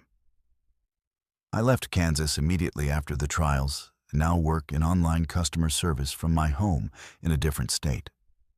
I can't bring myself to live in small rural communities anymore, and I have difficulty trusting local law enforcement even for routine matters. The experience taught me that some of the most dangerous criminals are the ones who hide behind official authority and use their positions of trust to prey on people who have nowhere else to turn for help. Every time I hear about missing persons cases involving vulnerable individuals in small towns, I wonder if there are other dispatch centers where someone is logging evidence of trafficking operations and not understanding what they're witnessing. The scariest part wasn't the trafficking itself. It was discovering how easily law enforcement agencies can be corrupted and used to facilitate the very crimes they're supposed to prevent. Sheriff Garrett and his co-conspirators weren't rogue officers acting independently. They were part of a systematic criminal enterprise that used official law enforcement resources to kidnap and sell human beings for profit. The victims trusted them because they were police officers, and that trust made them perfect predators who could operate with impunity for years before anyone questioned their activities. My name is Walter, and I need to tell you about what happened to me and 11 other children at Camp Eagle Lake in Maine during the summer of 1996, when I was 12 years old. Camp Eagle Lake was advertised as a premier wilderness experience for boys aged 8 to 16, located on 200 acres of dense forest surrounding a pristine lake about 45 minutes north of Bangor. The camp promised to teach outdoor skills, character development, and self-reliance through activities like hiking, fishing, canoeing, and what they called survival training. My parents paid $3,200 for 8 weeks of what they believed would be a transformative summer experience that would help their shy, bookish son develop confidence and leadership skills. What they were actually paying for was access to a hunting ground where a predatory camp counselor named Derek Matthews used wilderness survival exercises to systematically terrorize, abuse, and hunt children for his own twisted entertainment. Camp Eagle Lake was owned and operated by Richard Brennan, a former military officer who had established the camp in 1988 with the mission of providing character-building experiences for young men through outdoor adventure and wilderness education. The camp attracted families from wealthy suburbs across New England who wanted their sons to experience the rugged independence that modern suburban life couldn't provide. Parents paid premium prices for what they believed was an elite program that would prepare their children for leadership roles in high school and college. The camp's brochures featured photos of happy boys around campfires, catching fish, and conquering challenging hiking trails under the supervision of experienced counselors and outdoor education specialists. Derek Matthews had been hired as the camp's wilderness survival instructor 3 years before I arrived, and he had quickly become one of the most popular counselors among both campers and parents. Derek was 28 years old, physically fit, charismatic, and possessed extensive knowledge of wilderness survival techniques that he claimed to have learned during military service and mountain rescue operations. He led specialized programs for older campers that involved multi-day wilderness expeditions, advanced survival skills training, and what he called leadership challenges, designed to test boys' mental and physical limits. Parents were impressed by Derek's credentials and his ability to push their sons beyond their comfort zones while maintaining what appeared to be appropriate safety standards. The first sign that something was seriously wrong came during my second week at camp, when Derek selected me and 5 other boys for his advanced survival training program. He explained that we had been chosen because we showed exceptional potential for leadership and wilderness skills, and that we would be participating in increasingly challenging exercises designed to prepare us for real-world survival situations. The program involved spending nights alone in the forest, finding our own food and water, building shelters, and completing various tests of courage and endurance that Derek presented as necessary components of becoming capable young men. What Derek was actually doing was using the legitimate structure of wilderness education to isolate and terrorize children for his own psychological gratification. The survival exercises he designed were elaborate torture scenarios where he would abandon us in remote areas of the forest, sometimes for days at a time, while he stalked us like prey. He would appear unexpectedly to inflict physical and psychological punishment for imaginary failures, force us to endure exposure to elements and starvation as character building, and create situations where we believed our lives were in genuine danger from both natural hazards and Derek himself. The most horrifying aspect of Derek's abuse was how he framed it as educational and character building, convincing us that the terror and suffering we experienced were necessary parts of becoming strong, capable men. He would explain that modern society had made boys weak and dependent, and that only through extreme challenges could we develop the toughness and self-reliance that previous generations had possessed.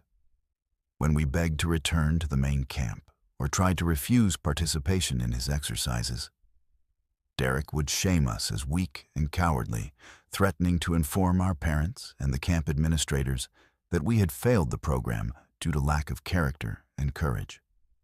The psychological manipulation was as damaging as the physical abuse. Derek convinced us that we were participating in a secret, elite program that separated us from the ordinary campers who weren't strong enough to handle real challenges. He created a twisted sense of pride and accomplishment around surviving his torture, making us feel that enduring his abuse was proof of our superiority and maturity. At the same time, he isolated us from the other campers and counselors, ensuring that we had no opportunity to report what was happening or seek help from adults who might have intervened.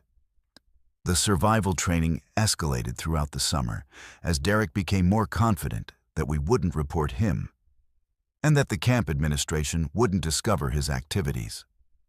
By July, he was conducting what he called manhunt exercises, where he would release us into the forest and then track us with weapons, knives, crossbows, and even a rifle that he claimed contained only blanks.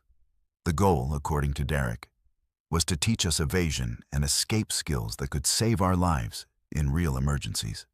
In reality, these were hunting expeditions where Derek stalked terrified children through dense forest while armed with deadly weapons, creating genuine fear for our lives. During one of these manhunt exercises in late July, Derek's behavior crossed from systematic abuse into attempted murder. He had released 3 of us, myself, a 13-year-old boy named Tommy Chen, and a 14-year-old named Alex Rodriguez, into a remote section of the forest with instructions to reach a designated pickup point 10 miles away within 48 hours while avoiding capture. Derek gave us a 2-hour head start before beginning his pursuit, armed with a crossbow and hunting knife. What we discovered was that the pickup point didn't exist. Derek had sent us into the deepest, most dangerous part of the forest with no intention of allowing us to survive the exercise. For 3 days, Derek hunted us through the wilderness while we struggled to find food, water, and shelter. He would appear without warning to fire crossbow bolts that missed us by inches, clearly intended to wound or kill rather than simply frighten. On the second night, Tommy Chen fell into a ravine while trying to escape from Derek and broke his leg badly enough that he couldn't walk. Derek found Tommy the next morning, and instead of providing medical assistance, he told us that Tommy's injury was a learning experience, and that true survivors would either carry their wounded comrade or make the difficult decision to leave him behind. When Alex and I refused to abandon Tommy, Derek became enraged and revealed the true nature of his program. He explained that he had been conducting these final exercises with selected campers for 3 years, and that not all of the boys had survived their wilderness challenges. The camp's official records listed several previous participants as having been transferred to other programs or withdrawn by their parents. But Derek's casual references to boys who couldn't handle the ultimate test suggested a much darker reality. He told us that parents paid good money to turn their weak sons into men, and that sometimes the transformation process required sacrifice. Our escape came when Derek made the mistake of becoming too confident in his control over the situation. While he was occupied with torturing Tommy Chen, Alex and I managed to overpower him and take his weapons. We carried Tommy through the forest for nearly 12 hours until we reached a logging road, where we encountered a state park ranger who immediately recognized that we were in medical distress and called for emergency assistance. Tommy was airlifted to a hospital in Bangor, where he underwent surgery for his broken leg and severe dehydration, while Alex and I were treated for injuries, malnutrition, and exposure. The investigation that followed Derek's arrest revealed the full scope of his crimes at Camp Eagle Lake. Maine State Police found evidence that Derek had been systematically abusing campers since 1993, using increasingly violent survival exercises to torture children while hiding his activities under the guise of legitimate wilderness education. The investigation also discovered that 3 campers who had officially left the program early in previous years had actually died during Derek's manhunt exercises and been buried in remote locations throughout the forest surrounding the camp. Richard Brennan and 2 other camp administrators were arrested for conspiracy and child endangerment after investigators discovered that they had received complaints about Derek's methods, but had covered up the incidents to protect the camp's reputation and financial interests. Camp Eagle Lake was shut down permanently, and the property was seized by the state as part of the criminal investigation. Derek Matthews was sentenced to life in prison without parole for multiple counts of murder, attempted murder, child abuse, and kidnapping. The psychological trauma from that summer took years of therapy to overcome, and I still struggle with anxiety and trust issues related to the experience. The most difficult aspect of healing was understanding that adults we trusted to protect us had instead facilitated our abuse, and that legitimate educational programs could be corrupted by predators who used their authority to harm children. 8 of us survived Derek's program, but we all carry permanent psychological scars from the summer when we learned that some monsters hide behind the facade of helping children become stronger and more capable. What happened at Camp Eagle Lake wasn't aberrant criminal behavior by a single predator. It was systematic child abuse enabled by institutional negligence and the willingness of adults to prioritize profits and reputation over child safety. Parents trusted the camp to provide challenging but safe experiences for their children. And that trust was betrayed by administrators who knew about Derek's abusive methods, but chose to cover them up rather than protect vulnerable children in their care. The scariest realization for me was understanding how easily predators can use legitimate authority and educational programs to access and abuse children while convincing everyone, including the victims, that the abuse is actually beneficial character development. Derek didn't just harm us physically and psychologically. He convinced us that enduring his torture made us special and superior, creating a twisted sense of pride that made it even harder to recognize the abuse and seek help. That's the real horror of predators like Derek Matthews. They don't just hurt children. They corrupt their understanding of strength, courage, and what it means to become a capable adult. My name is Elena, and I need to tell you about what happened in Ashwood, West Virginia in 2018, when the textile factory that had replaced our town's coal mines became the site of a preventable industrial disaster that killed 23 workers, including my father, Clayton Reed. I was 38 years old then, working as a nurse at the county hospital while my father worked the night shift at Ashwood Manufacturing, a facility that produced clothing and fabric goods for major retail chains. Ashwood was a former coal mining town of about 1,400 people in the southern part of the state, where generations of families had transitioned from mining to factory work when the last coal operation shut down in 2003. The textile factory provided steady employment for nearly 300 residents and was seen as the economic lifeline that kept our community alive after the collapse of the coal industry. Ashwood Manufacturing had been operating since 2005 in a converted warehouse that had previously housed mining equipment and coal processing machinery.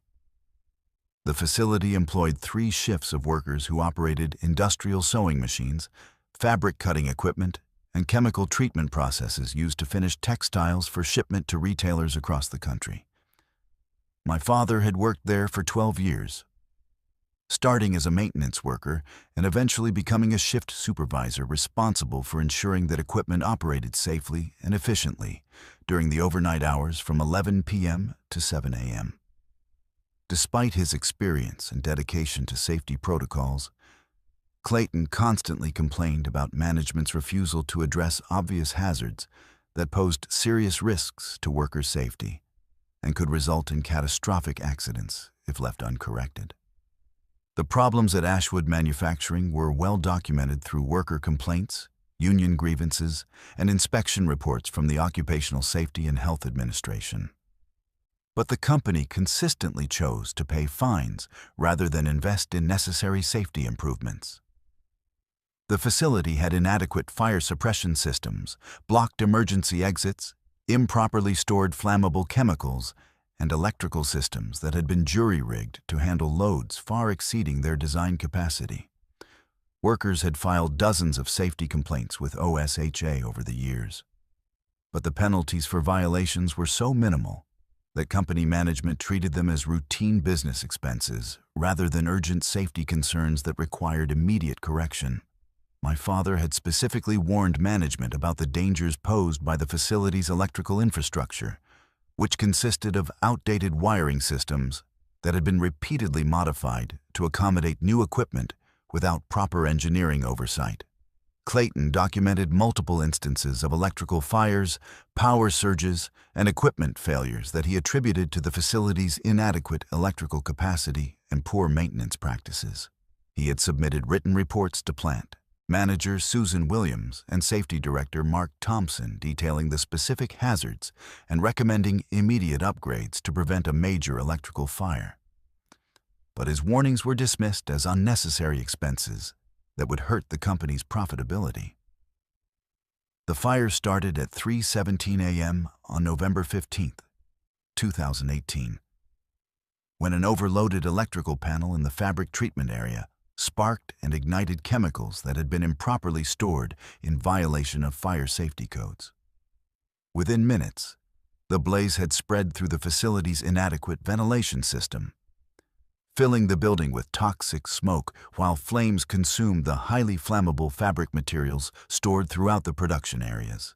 The facility's fire suppression system failed to activate because it had been disabled to prevent accidental discharge that might damage expensive equipment and inventory.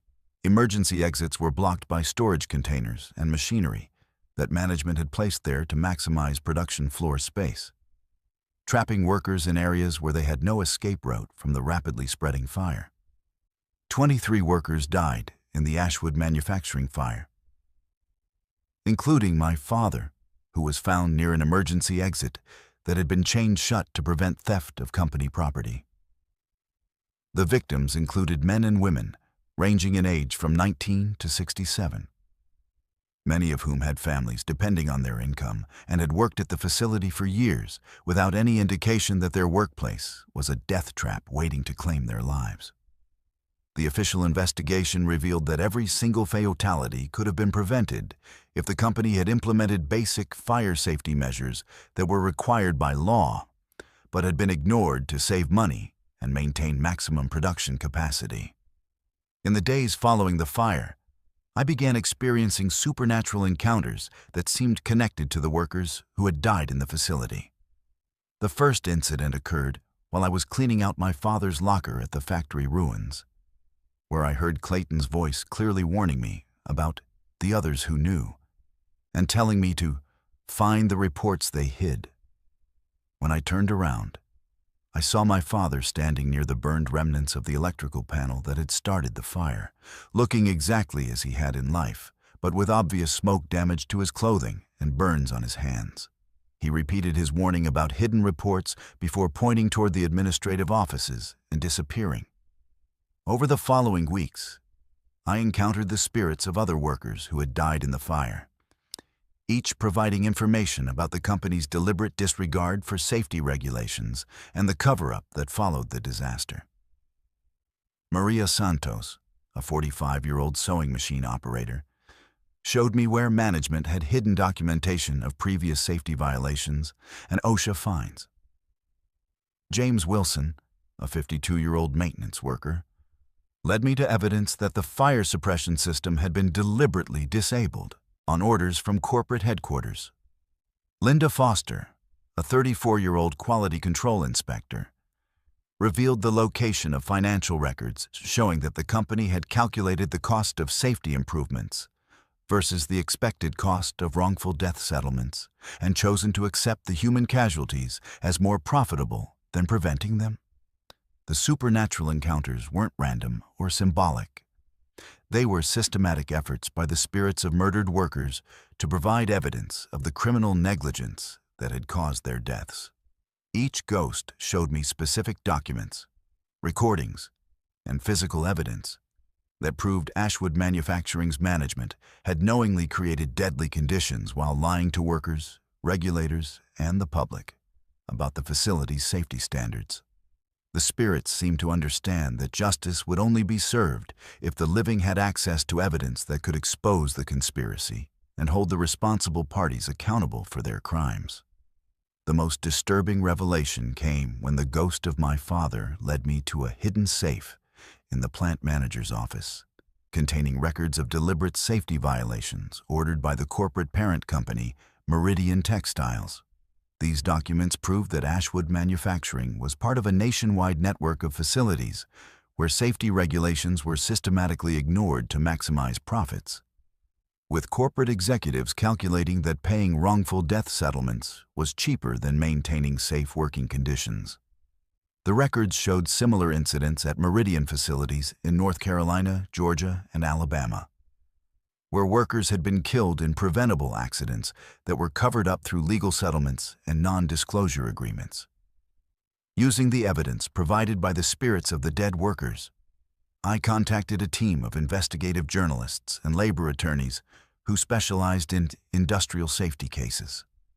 The documentation I provided proved that the Ashwood fire wasn't an accident, but a predictable result of criminal negligence by company officials who had chosen profits over human lives.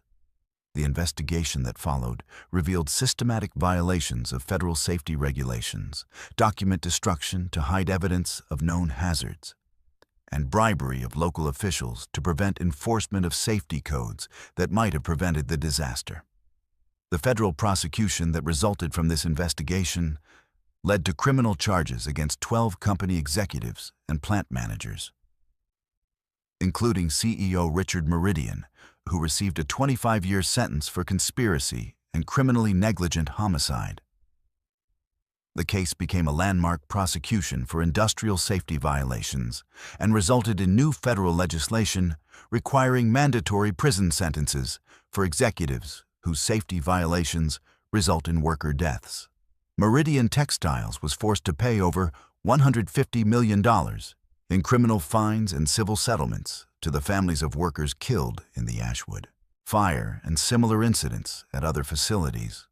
What made this case unique was the role that supernatural encounters played in uncovering evidence of corporate crimes that would otherwise have remained hidden.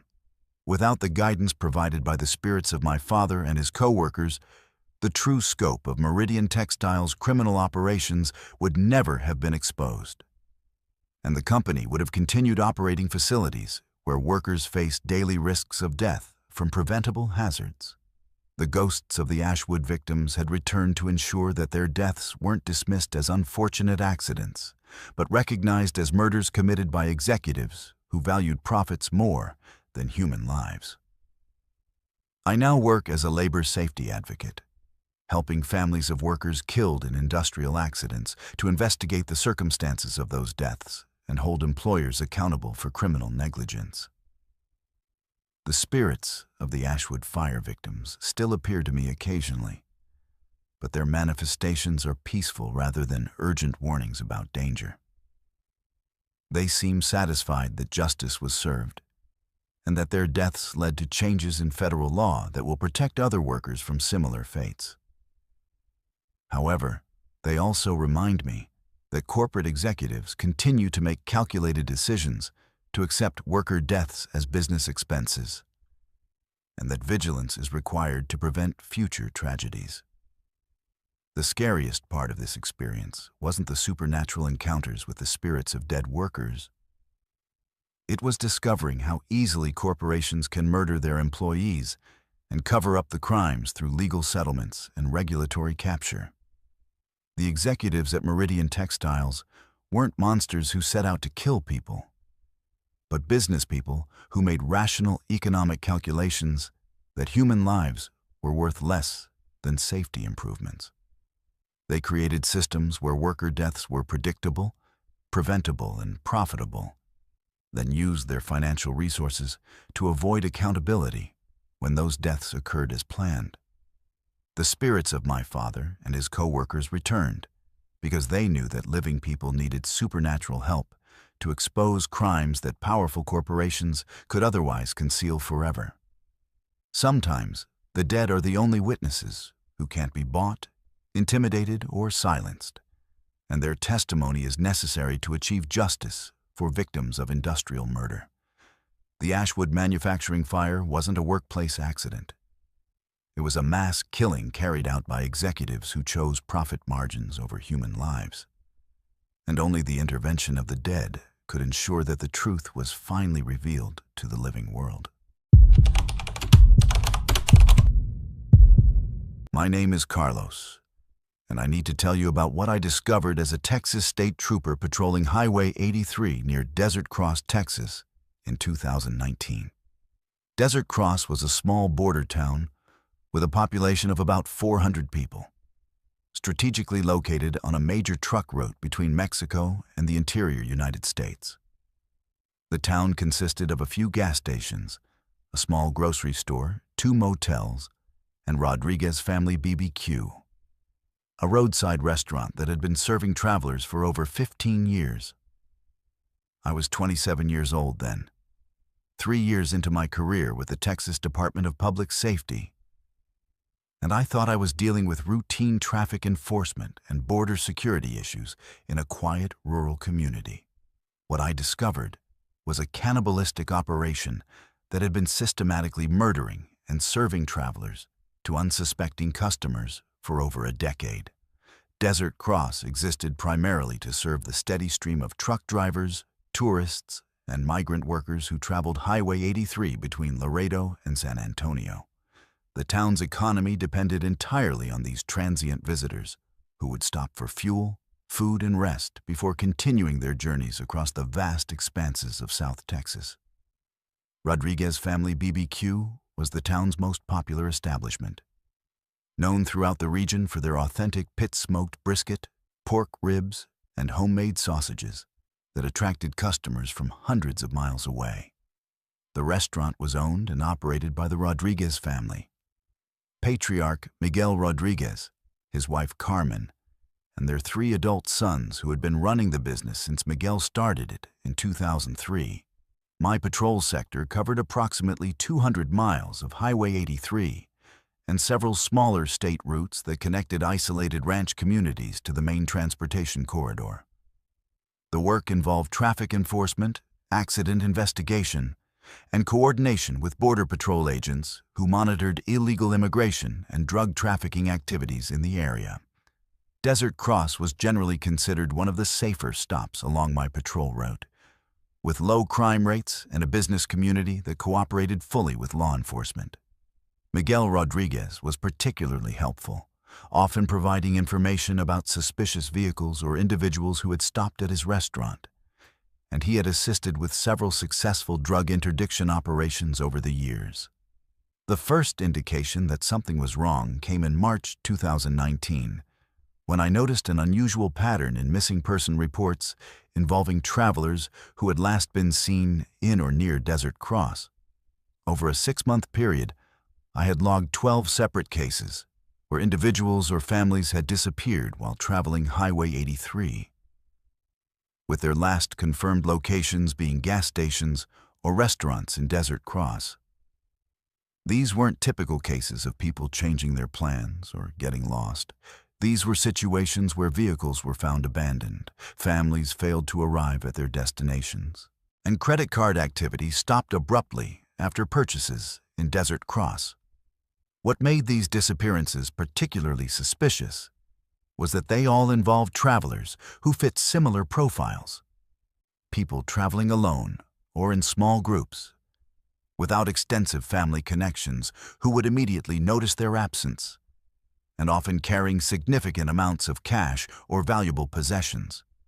Migrant workers heading north for seasonal employment, retirees driving cross-country in RVs, and small families relocating to new jobs were the typical victims. These were people whose disappearances might not be reported immediately, and who could vanish without generating the kind of intensive law enforcement response that would threaten whatever was causing them to disappear. I began conducting more frequent patrols through Desert Cross and paying closer attention to the activities at Rodriguez Family BBQ, which seemed to be the common factor in many of the disappearance cases. The restaurant was always busy, with a steady stream of customers praising Miguel's cooking and the quality of his meat, which he claimed came from cattle raised on local ranches. What bothered me was that I never saw any cattle trucks making deliveries to the restaurant, and Miguel's meat orders from legitimate suppliers seemed insufficient to support the volume of food he was serving to customers. When I asked Miguel about his meat sources, he was evasive and mentioned local arrangements with ranchers who preferred to deal directly rather than go through commercial processing facilities. The breakthrough came when I discovered the abandoned vehicle of Thomas and Linda Morrison, a retired couple from Ohio who had been driving to Arizona to visit their grandchildren. Their RV was found in a remote area about 10 miles from Desert Cross, apparently disabled by mechanical problems that had forced them to seek assistance. According to witnesses at Rodriguez Family BBQ, the Morrisons had eaten lunch at the restaurant and asked Miguel for recommendations about getting their RV repaired. Miguel had offered to have his son Eduardo help them with the mechanical problems and had driven them to their vehicle to assess the situation. That was the last time anyone reported seeing the Morrisons alive. When I processed the Morrisons' RV as evidence, I found clear signs of a struggle inside the vehicle, including blood spatter patterns that suggested violence had occurred after the mechanical breakdown. More importantly, I discovered that the RV's engine problems had been deliberately caused by someone who knew enough about automotive mechanics to disable the vehicle in a way that would require outside assistance. The fuel lines had been cut, the battery cables had been severed, and the ignition system had been sabotaged to prevent the vehicle from starting. These weren't random mechanical failures. They were calculated acts of sabotage designed to strand the Morrisons in a remote location where they would be completely dependent on whoever offered to help them. I started conducting surveillance of Rodriguez Family BBQ using unmarked vehicles and concealed observation points that allowed me to monitor the restaurant's activities without being detected. What I observed was a sophisticated operation where Miguel and his sons would identify suitable victims among the restaurant's customers, follow them when they left, and then sabotage their vehicles to create opportunities for abduction. The Rodriguez family had an extensive knowledge of the remote roads and abandoned areas surrounding Desert Cross, and they used this familiarity to isolate victims in locations where no one would witness their crimes or discover evidence of their activities. The most disturbing discovery came when I obtained a search warrant for Rodriguez Family BBQ and the family's residential property behind the restaurant. In the restaurant's walk-in freezer, forensic investigators found human remains that had been processed and stored alongside legitimate meat products. The family had been systematically murdering travelers, butchering their bodies, and mixing the human flesh with pork and beef to create the restaurant's signature dishes that had attracted customers from across South Texas. DNA analysis of the meat products confirmed that at least 18 different individuals had been processed through the Rodriguez family's cannibalistic operation. The investigation also revealed the full scope of the family's criminal enterprise, which had been operating since 2005 and had victimized dozens of travelers over 14 years.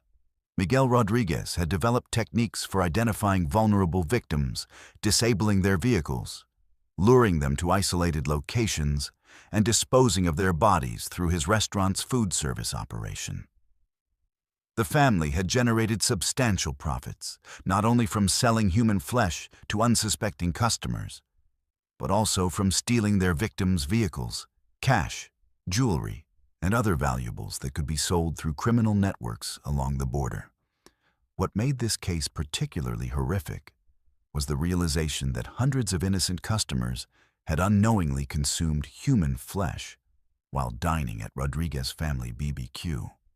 The restaurant's reputation for exceptional barbecue had been built on the systematic murder and cannibalization of travelers who had trusted Miguel Rodriguez to provide assistance when their vehicles broke down.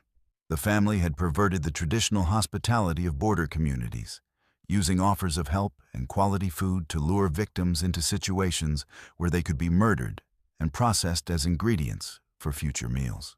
The evidence we gathered included detailed records that Miguel had kept of his victims, including their names, physical descriptions, and notes about which parts of their bodies produced the best meat for different menu items.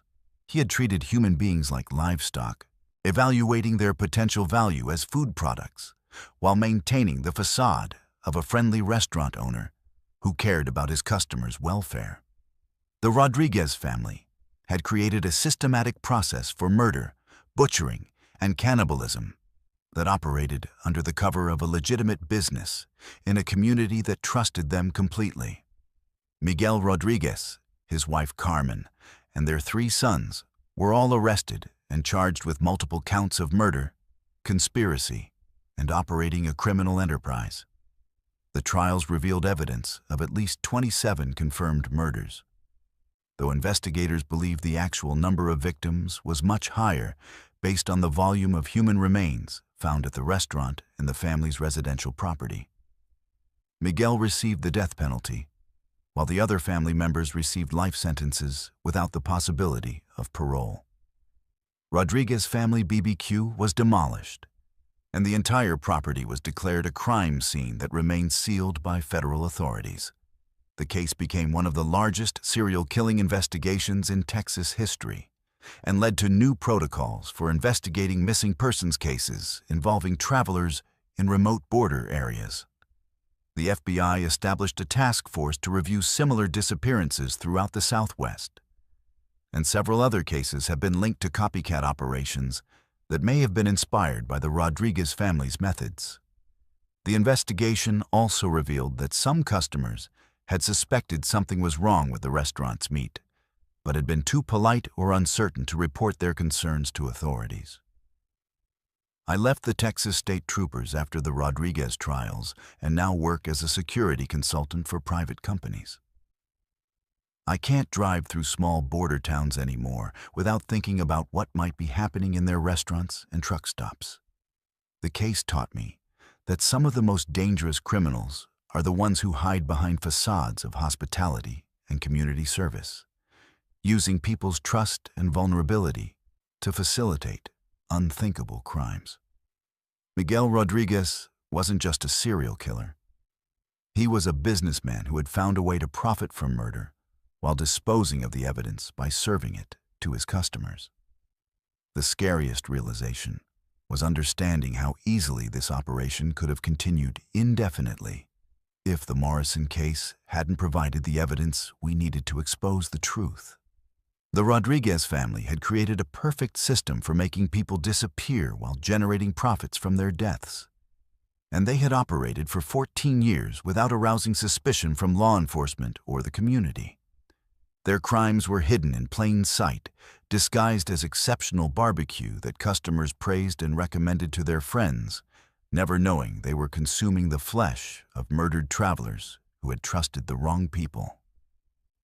For help in their time of need. My name is Dr. Patricia Wells, and my real identity must remain protected for reasons that will become clear as I tell you what I witnessed in Harmony Springs, North Dakota, in the summer of 2020. I was 44 years old then, working as an epidemiologist for the Centers for Disease Control and Prevention, specializing in infectious disease outbreaks and bioterrorism response. Harmony Springs was an agricultural town of 2,100 people located in the wheat-growing region of central North Dakota, surrounded by thousands of acres of farmland and connected to the outside world primarily by State Highway 3 and a BNSF railway line that carried grain shipments to markets in Minneapolis and Chicago. The town had existed since 1891, built around grain elevators and farming cooperatives that supported the area's agricultural economy, and it represented the kind of stable, close-knit rural community that forms the backbone of America's food production system. I was dispatched to Harmony Springs on July 18, 2020, as part of a CDC rapid response team investigating reports of an unusual illness outbreak that had been reported by the town's only physician, Dr. Michael Torres. According to Dr. Torres's initial report, approximately 300 residents had developed symptoms including severe headaches, disorientation, memory loss, and behavioral changes that didn't match any known infectious disease patterns. The North Dakota Department of Health had requested federal assistance after local medical facilities became overwhelmed with patients exhibiting identical symptoms that appeared to be spreading throughout the community at an unprecedented rate. Our team's mission was to identify the causative agent, implement containment measures, and prevent the outbreak from spreading to surrounding communities. When we arrived in Harmony Springs, what we found defied every protocol and classification system we had for infectious disease outbreaks. The affected residents weren't sick in any conventional sense. They were different.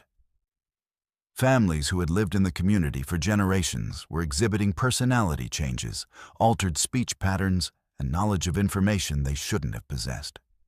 Children were speaking with adult vocabularies and discussing complex topics they had never been exposed to, while elderly residents were demonstrating physical capabilities and mental acuity that seemed impossible for their age and health conditions.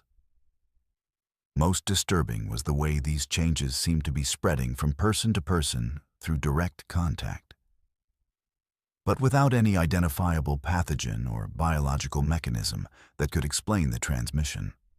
Our initial medical examinations revealed abnormalities that challenged our understanding of human biology and consciousness. Brain scans showed unusual neural activity patterns in affected individuals, with increased connectivity between regions that normally don't communicate extensively. Blood tests revealed the presence of microscopic organisms that didn't match any known bacteria, virus, parasite, or fungus in our databases. These organisms appeared to be some form of complex, multicellular entity that existed primarily within the nervous system and seemed capable of altering brain function in ways that modern medicine couldn't explain or categorize. Most importantly, these organisms were clearly transmissible between humans through direct physical contact, saliva exchange, and possibly airborne exposure during close interaction. The breakthrough in understanding what was happening came when I conducted extended interviews with recently affected residents and compared their responses to interviews I had conducted with the same individuals immediately after our arrival. People who had been infected with these organisms weren't just sick. Their personalities, memories, and knowledge base had been completely replaced by something else. Mrs. Dorothy Henderson, a 72-year-old retired schoolteacher, was suddenly able to discuss advanced quantum physics and spoke fluent Mandarin Chinese, despite having no previous exposure to either subject. Her husband, Robert, who had worked as a mechanic for 40 years, was now demonstrating intimate knowledge of agricultural techniques used in prehistoric civilizations and could perform complex mathematical calculations in his head that would challenge university professors. The most terrifying realization was that these weren't random knowledge acquisitions or enhanced cognitive abilities. The infected residents were accessing information that belonged to other consciousness entities, either from other infected humans or from some kind of collective intelligence that was using the mysterious organisms to take control of human bodies and minds. Harmony Springs hadn't been struck by a disease outbreak. It was being systematically invaded by some form of parasitic consciousness that was replacing the original personalities and memories of the town's residents with those of the invading entities.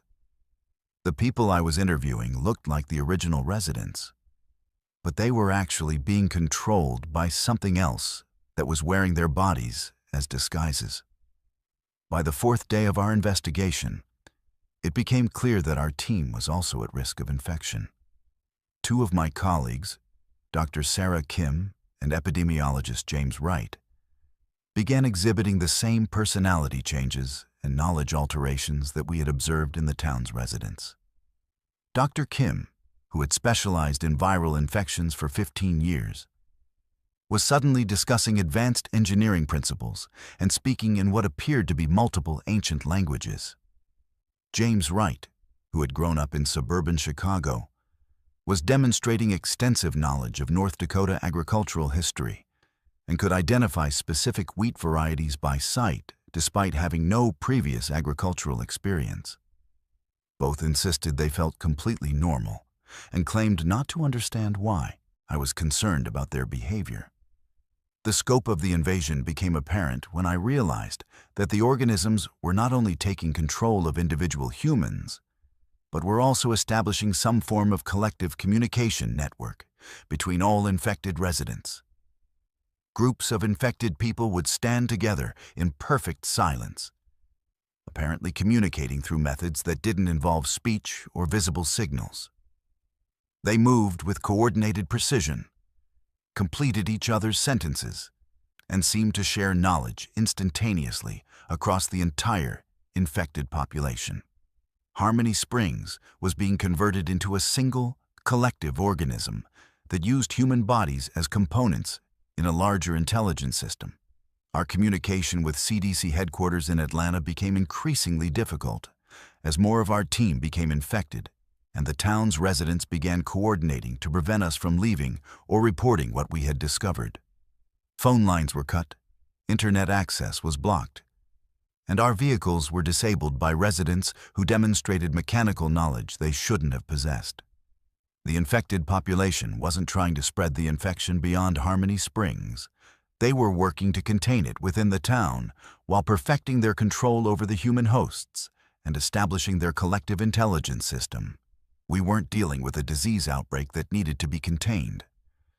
We were witnessing an invasion by an intelligence that was using biological agents to take over human bodies and create a new form of life. The final phase of the invasion occurred when the collective intelligence began demonstrating advanced technological capabilities that exceeded anything in our scientific understanding. Infected residents working together constructed complex electronic devices using materials scavenged from farm equipment, household appliances, and our own medical equipment. These devices appeared to serve as amplifiers for the collective communication network and allowed the parasitic consciousness to exert even more precise control over their human hosts. More importantly, the devices seemed capable of accelerating the infection process and could convert a normal human into a controlled host within hours, rather than the days we had initially observed. My escape from Harmony Springs came when I realized that the collective intelligence was planning to use our CDC credentials and official vehicles to spread the infection to other communities while maintaining the appearance of legitimate federal health officials conducting routine disease investigations. I managed to steal one of our backup vehicles and drove non-stop to Grand Forks, where I immediately contacted military authorities and requested quarantine enforcement for the entire Harmony Springs area. What I told them was that we had discovered a biological agent that posed an existential threat to human civilization and required immediate military containment using protocols designed for the most dangerous biological weapons. The military response to Harmony Springs was swift and absolute.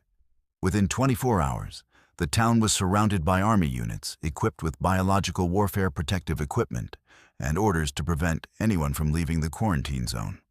Long-range surveillance confirmed that the infected residents were continuing to exhibit coordinated behavior patterns and were attempting to construct additional technological devices that might allow them to communicate with or control entities outside the quarantine area. After 72 hours of observation, military commanders made the decision to sterilize the entire area using incendiary weapons that would eliminate both the biological organisms and any technology they had created. The official record states that Harmony Springs was evacuated due to a catastrophic grain elevator explosion that resulted in an uncontrollable fire that consumed the entire town. Military personnel conducted extensive decontamination procedures to ensure that no biological agents survived the sterilization process. And the area remains under federal control as a designated environmental hazard zone, The families of Harmony Springs residents were told that their loved ones died in the industrial accident and were provided with substantial compensation payments, along with non-disclosure agreements that prevent them from discussing the circumstances of their losses. What happened in Harmony Springs represents the closest humanity has come to being replaced by an alien intelligence that uses biological warfare to take control of human consciousness and convert our species into components of a collective organism. The parasitic entities we encountered demonstrated capabilities that suggest advanced understanding of neurobiology, genetics, and consciousness transfer that exceeds our current scientific knowledge by centuries or millennia. They were able to preserve human memories and personalities while overlaying them with their own intelligence, creating hybrid beings that retained enough human characteristics to avoid detection while serving the goals of the invading collective. The most terrifying aspect of this encounter wasn't the biological organisms or the consciousness transfer technology. It was realizing how easily an entire human community could be converted into something else, while maintaining the appearance of normal human behavior. If I hadn't been specifically trained to notice subtle changes in behavior and cognitive patterns, the invasion of Harmony Springs might have gone undetected until the collective intelligence was ready to spread beyond the original town and begin converting larger populations. The infected residents weren't monsters or obviously dangerous entities. They were perfect copies of the original humans, controlled by something that understood human behavior well enough to mimic it convincingly. I now work under an assumed identity in a location that must remain classified, continuing my research into biological threats that could pose existential risks to human civilization. The organisms we encountered in Harmony Springs were unlike anything in our scientific databases, suggesting they were either artificially created bioweapons or entities from an environment completely different from Earth's biosphere. Military intelligence agencies continue to monitor for similar outbreaks. But I believe the Harmony Springs incident was only the first attempt by these entities to establish a foothold in human society. And they are probably adapting their methods based on what they learned from our containment response. The official story of Harmony Springs will never acknowledge what really happened there, because the truth would cause panic and social breakdown that might be more dangerous than the original threat. But people need to understand that consciousness itself can be weaponized, and that our individual identities and free will are not as secure as we believe them to be. The entities that invaded Harmony Springs demonstrated that human consciousness can be overwritten, modified, or replaced while leaving the original body intact and functional. They proved that our sense of self, our memories, and our personalities exist as biological data that can be manipulated by sufficiently advanced technology. If you've made it this far through these 11 stories, you've heard testimonies about the darkest secrets hidden in small-town America. From systematic corruption to supernatural encounters to threats that challenge our understanding of reality itself. These aren't just horror stories meant to entertain you. They're warnings about the dangers that exist in the places where we're supposed to feel safest. The people who shared these experiences risked everything to expose the truth. And some of them paid the ultimate price for speaking out against forces that most people refuse to believe exist. Remember that evil often hides behind facades of authority, community service, and institutional respectability. The most dangerous predators are the ones who use our trust against us. And the most horrific crimes are often committed by people we're taught to respect and obey. Question everything? Document what you observe, and never assume that official explanations tell the whole story. If these stories have kept you awake at night or made you question what's really happening in the small towns around us, then hit that subscribe button and join the Verified Fears family. We're building a community of truth seekers who refuse to look away from the darkness that others pretend doesn't exist. Like this video if it opened your eyes to something you hadn't considered before. And share it with someone who needs to hear these warnings. Your engagement helps these stories reach more people who might recognize similar patterns in their own communities. Stay vigilant, stay questioning, and remember, sometimes the most important truths are the ones that make us the most uncomfortable.